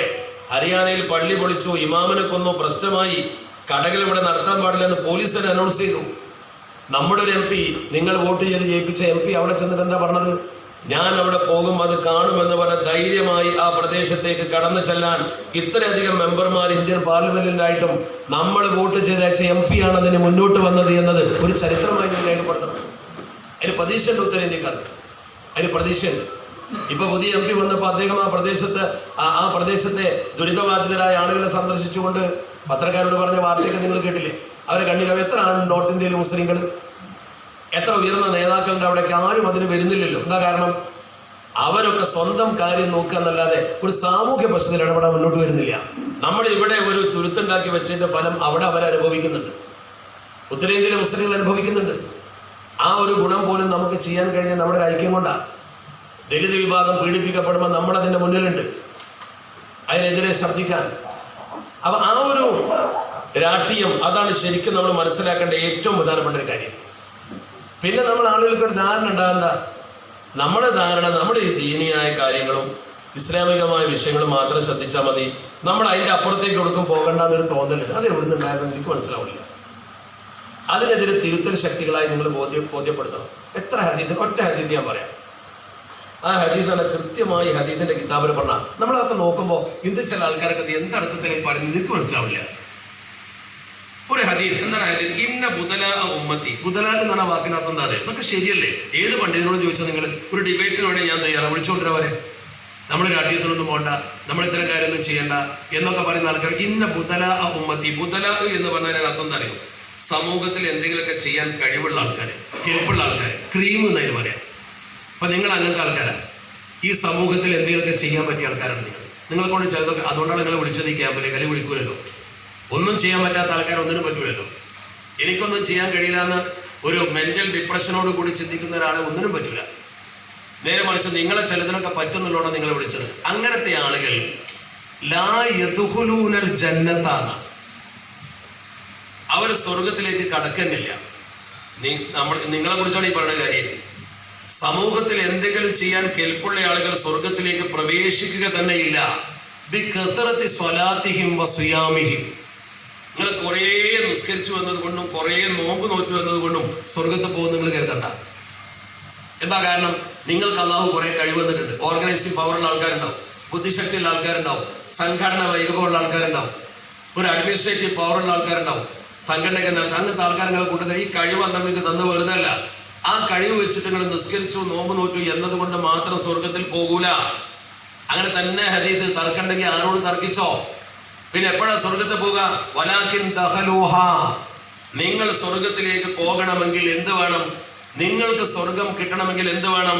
ബിസലാമത്തി സുദൂരിഹിം വസഖാഫത്തി നുഫൂസിഹിം വന്നുസിഹി ലിൽ മുസ്ലിമീൻ. 3 കാര്യം പറഞ്ഞു. എന്താണ്? ഒന്ന് ബിസലാമത്തി സുദൂരിഹിം, ഹൃദയത്തിന്റെ ഒരു ഹൃദയം നന്നാവണം, മനസ്സ് നന്നാവണം. പോരും ഭാര്യയിൽ നടക്കാൻ പറ്റില്ല. നിങ്ങൾ സ്വർഗത്തിൽ പ്രവേശിക്കണമെങ്കിൽ കുറെ നിസ്കരിച്ചിട്ട് കാര്യമില്ല, കുറെ നോമ്പുരുടെ. ഒന്നാമത്തെ നിബന്ധന നല്ലൊരു മനസ്സ്. സലാമത്ത് സുഖം, എല്ലാവർക്കും ഗുണം വരട്ടെ എന്നുള്ളൊരു ചിന്ത. 2 വബിസഖാഫത്തി നുഫൂസിഹിന്ന, അവനവനെ കൊണ്ട് കഴിയുന്ന ഉപകാരം ജനങ്ങൾക്ക് ചെയ്യണം. അതിനെ കൂടെ ഈ പൊതുപ്രവർത്തനം, അതുതന്നെയാണ് സാമൂഹ്യ സേവനം. അതിന്റെ പേരിന്റെ രാഷ്ട്രീയം. ഒരു മനുഷ്യൻ ഇന്ന് എന്തെങ്കിലും ഒരു സഹായം ചെയ്യണമെന്നുണ്ടെങ്കിൽ പൈസ മാത്രം കൊടുത്താൽ മതിയാവൂല. പണം പിരിപ്പിച്ചെടുക്കുക. പക്ഷെ അയാൾക്ക് എന്തെങ്കിലും പ്രതിസന്ധി വന്നു, ഒരു പോലീസ് കേസ് അല്ലെങ്കിൽ അഡ്മിഷൻ അല്ലെങ്കിൽ എന്തെങ്കിലും അതുപോലത്തെ ഒരു കാര്യം, ഒരു ക്രൈസിസ്, ഒരു രാജ്യം ഭരിക്കുന്ന ഒരു ഭരണകൂടം ഉണ്ടാവും. ആ ഭരണകൂടത്തിന്റെ മുമ്പിൽ അയാളുടെ പ്രശ്നം നിവർത്തിക്കാൻ ഒരു ഓഫീസിൽ ബന്ധപ്പെടണമെങ്കിലും എന്തെങ്കിലും ഒരു കാര്യം ചെയ്യണമെങ്കിലും അത് രാഷ്ട്രീയത്തിന്റെ സ്വാധീനമില്ലാതെ അവിടെ നടക്കൂല. ഉറപ്പല്ലേ? ആ രാഷ്ട്രീയത്തിന്റെ സ്വാധീനം. ഇപ്പൊ കേരളത്തിൽ തെരഞ്ഞെടുക്കപ്പെട്ട MLA-മാരൊന്നും അല്ല ഭരിക്കണത്. മുഖ്യമന്ത്രിന്റെ ഓഫീസിൽ 4 ആൾക്കാരവിടെ ഭരണം നടത്തുകൊണ്ടിരിക്കണം. നിങ്ങൾ കാണില്ലേ ഇപ്പൊ സംഗതി? അവർ വിചാരിച്ചാൽ നടക്കണത്. ആ പൊളിറ്റിക്സിന്റെ പ്രാധാന്യം വളരെ പ്രാധാന്യമുള്ള കാര്യമാണ്. ഏതൊരു രാജ്യത്ത് നമ്മൾ ജീവിക്കുമ്പോൾ ഹിക്മത്തി എന്ന് പറഞ്ഞാൽ ഓരോ സ്ഥലത്തും ഒരു ഹിക്മത്ത് ഉണ്ടാവും. നമ്മുടെ തത്വങ്ങൾ നിലനിർത്തേണ്ടത്, നമ്മുടെ ജീവിത രീതി മുന്നോട്ട് കൊണ്ടുപോകേണ്ടത്. ഈ ഹിക്മത്തിന്റെ ശരിക്കുള്ള അർത്ഥം എന്താ അറിയോ? സ്ഥലകാലാനുസൃത പ്രബോധനം എന്നാ. സ്ഥലത്തിനും കാലത്തിനും അനുസരിച്ച് കാര്യം ചെയ്യേണ്ടി വരും. സൗദി അറേബ്യയിലാണെങ്കിൽ ഇതൊന്നും വേണ്ട, ഈ ക്യാമ്പിന്റെ ആവശ്യമൊന്നുമില്ല, നടത്താൻ സമ്മതിക്കൂല. നേരെ മറിച്ചോ അവിടെ സേവനത്തിന് വേണ്ടിയാവാം. ഇപ്പൊ KMCC പ്രവർത്തിക്കുന്നുണ്ട്, അവിടെ പൊളിറ്റിക്സ് തന്നെ വോട്ടും കാര്യങ്ങളൊന്നുമില്ല. നേരെ മറിച്ച് ഇന്ത്യയിൽ അങ്ങനെയല്ല. ഇന്ത്യയിൽ ജനാധിപത്യ രാജ്യമാണ്. ബഹുഭൂരിപക്ഷവും ഈ രാജ്യത്ത് മുസ്ലിങ്ങളാണ്. എല്ലാ മുസ്ലിങ്ങളും ഇസ്ലാമിനെതിരല്ല. നമ്മളോട് ചേർന്ന് നിൽക്കുന്ന പിന്നാക്ക ജനവിഭാഗം ഇവിടെ ഉണ്ട്. നമ്മുടെ ഭരണഘടനയിലുണ്ട്, അവരെ ചേർത്ത് പിടിക്കണം. നമ്മൾ ചേർത്ത് പിടിക്കുന്നുണ്ട്. ഇവിടെ ഇസ്ലാമിന്റെ ശത്രുക്കൾ ചെറിയൊരു വിഭാഗമുണ്ട്. ഇതിനിടയിൽ ജീവിക്കുന്ന ഒരു കൗമാണ് നമ്മുടെ. കേരളത്തിൽ എന്തേ മതസൗഹാർദ്ദം എങ്ങനെ നിലനിൽക്കുന്നത്? നമ്മുടെ പൊളിറ്റിക്കൽ പവർ കൊണ്ട് നമ്മളിവിടുത്തെ ഭരണാധികാരികളും മറ്റുമൊക്കെ മിങ്കിൾ ചെയ്ത് എല്ലാവർക്കും നമ്മളെക്കുറിച്ച് കൃത്യമായൊരു ബോധ്യമുണ്ട്. നേരെ മറിച്ച് ഉത്തരേന്ത്യയിൽ അതില്ല. നമ്മുടെ സൗഹാർദ്ദവും നമ്മുടെ സമീപനവും എല്ലാവർക്കും ബോധ്യപ്പെട്ടതാണ്. നമ്മുടെ ജനങ്ങൾക്ക് വിശ്വാസമാണ്. ഇപ്പൊ ഞാൻ ചോദിക്കട്ടെ, വയനാട് ഫണ്ട് വന്ന സമയത്ത് പാണക്കാട് സെയ്ദ് സാദിഖ് അലി ശിഹാബ് തങ്ങളുടെ ആ നേതൃത്വത്തെ അംഗീകരിച്ചുകൊണ്ട് പാർട്ടിക്കാരല്ലാത്ത പലരും, മുസ്ലിങ്ങളല്ലാത്ത പലരും ലക്ഷങ്ങളും കോടികളും കൊടുത്തില്ലേ? എന്താ കൊടുക്കാതിരുന്നത്? കേരളത്തിൽ എത്ര സാമൂഹ്യ സാംസ്കാരിക സംഘടനകളുണ്ട്? ബോബി ശമ്മൂടൊക്കെ നേരെ വന്നിട്ട് പാണക്കാട് വന്നിട്ട് നേരത്തെ നമ്മൾ അബ്ദുറഹീമിന് വേണ്ടി പിടിപ്പിച്ച, ആ ജയിലിൽ കിടക്കുന്ന സൗഹൃദത്തിന് വേണ്ടി പിടിപ്പിച്ച കോടികളുടെ കൂട്ടത്തിൽ അദ്ദേഹം ഒരു കോടി കൊണ്ടു കൊടുക്കാൻ കാരണം എന്താ? അതെ, പാണക്കാട് കൊണ്ടുപോയി കൊടുത്തത്. അതാണ് ഈ സംഘത്തിന്റെ തലപ്പത്ത് നിൽക്കുന്ന വ്യക്തിയിലും കുടുംബത്തിലും സമൂഹത്തിലും വിശ്വാസം നശിപ്പിക്കാൻ ഒരാൾക്കും കഴിയില്ല. ഒരു വിശ്വാസത്തിന്റെ ഭാഗ ക്രെഡിബിലിറ്റിയാണത്. ആ വിശ്വാസത്തിന്റെ പേരിൽ അവിടെ കൊണ്ടുപോയി കൊടുത്ത് 10-37 കോടി കേരളത്തിൽ ഒരു സംഘടനക്കും ഉണ്ടാക്കാൻ കഴിഞ്ഞിട്ടില്ല. സ്വപ്നം കാണാൻ പോലും കഴിയില്ല.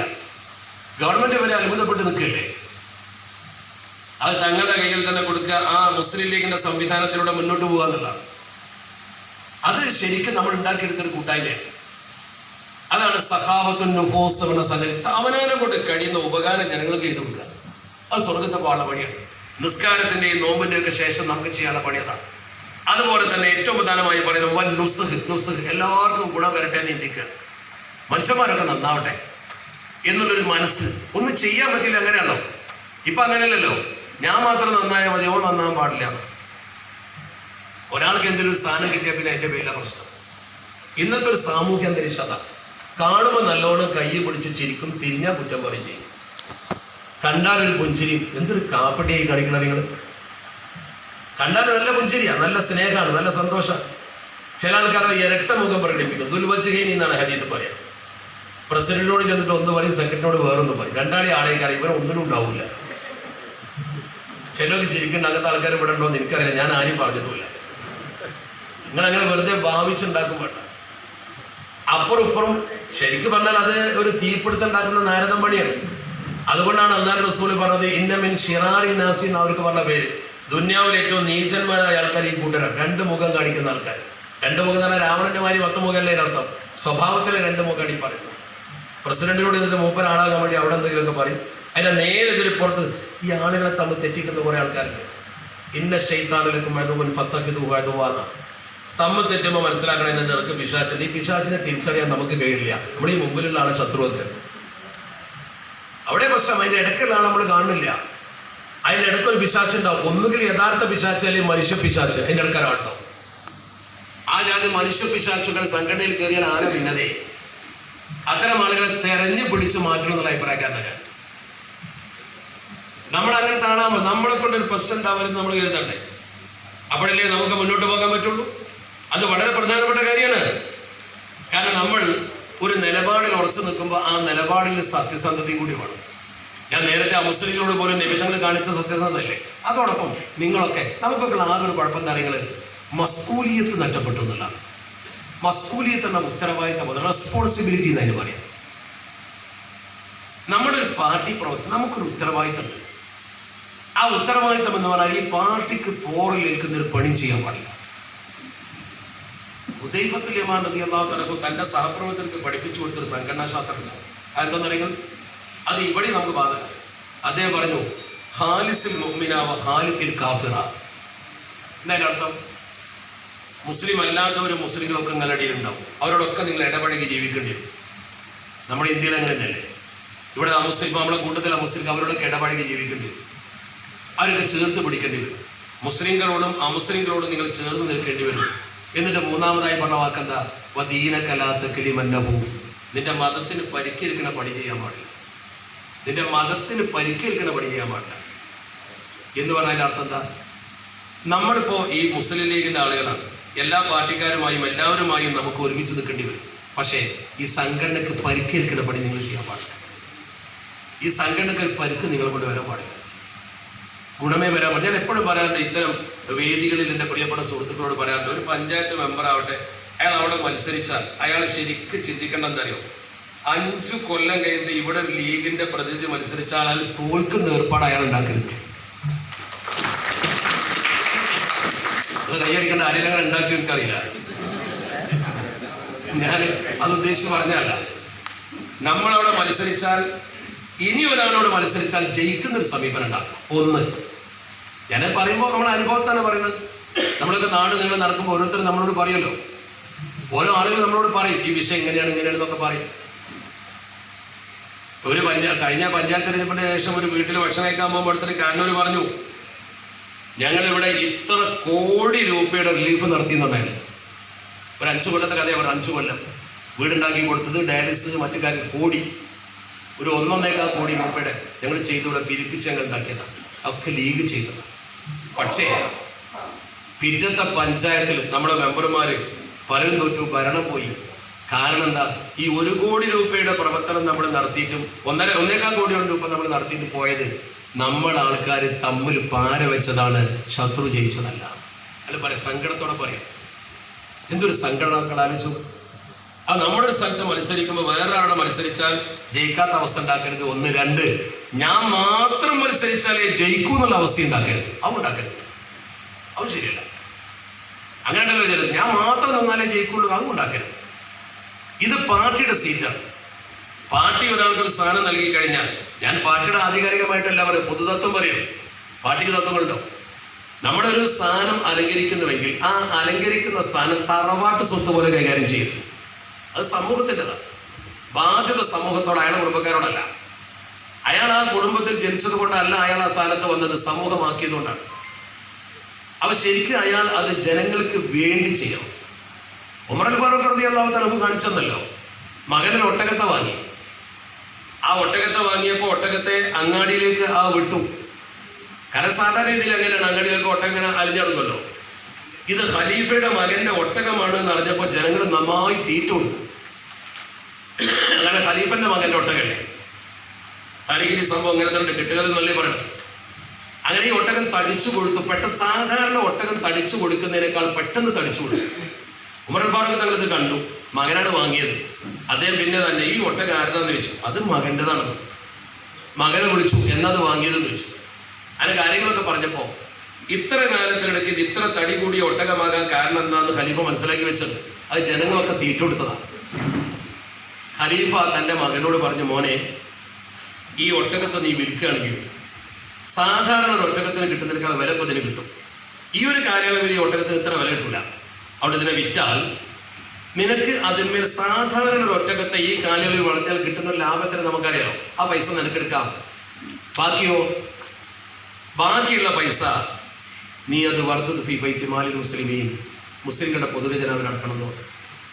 അതിൻ്റെ ലാഭത്തിൻ്റെ ഇത്ര ഭാഗം നീ എടുത്തിട്ട് ബാക്കി ബൈത്തുൽ മാലിൽ അടക്കണമെന്ന് മകനോട് ഉത്തരവിട്ട് ചെയ്യിച്ചു. വിൽപ്പിച്ചു, ചെയ്യിച്ചു. എന്താ കാരണം? നീ എൻ്റെ മകനാണ് എന്നതുകൊണ്ടാണ്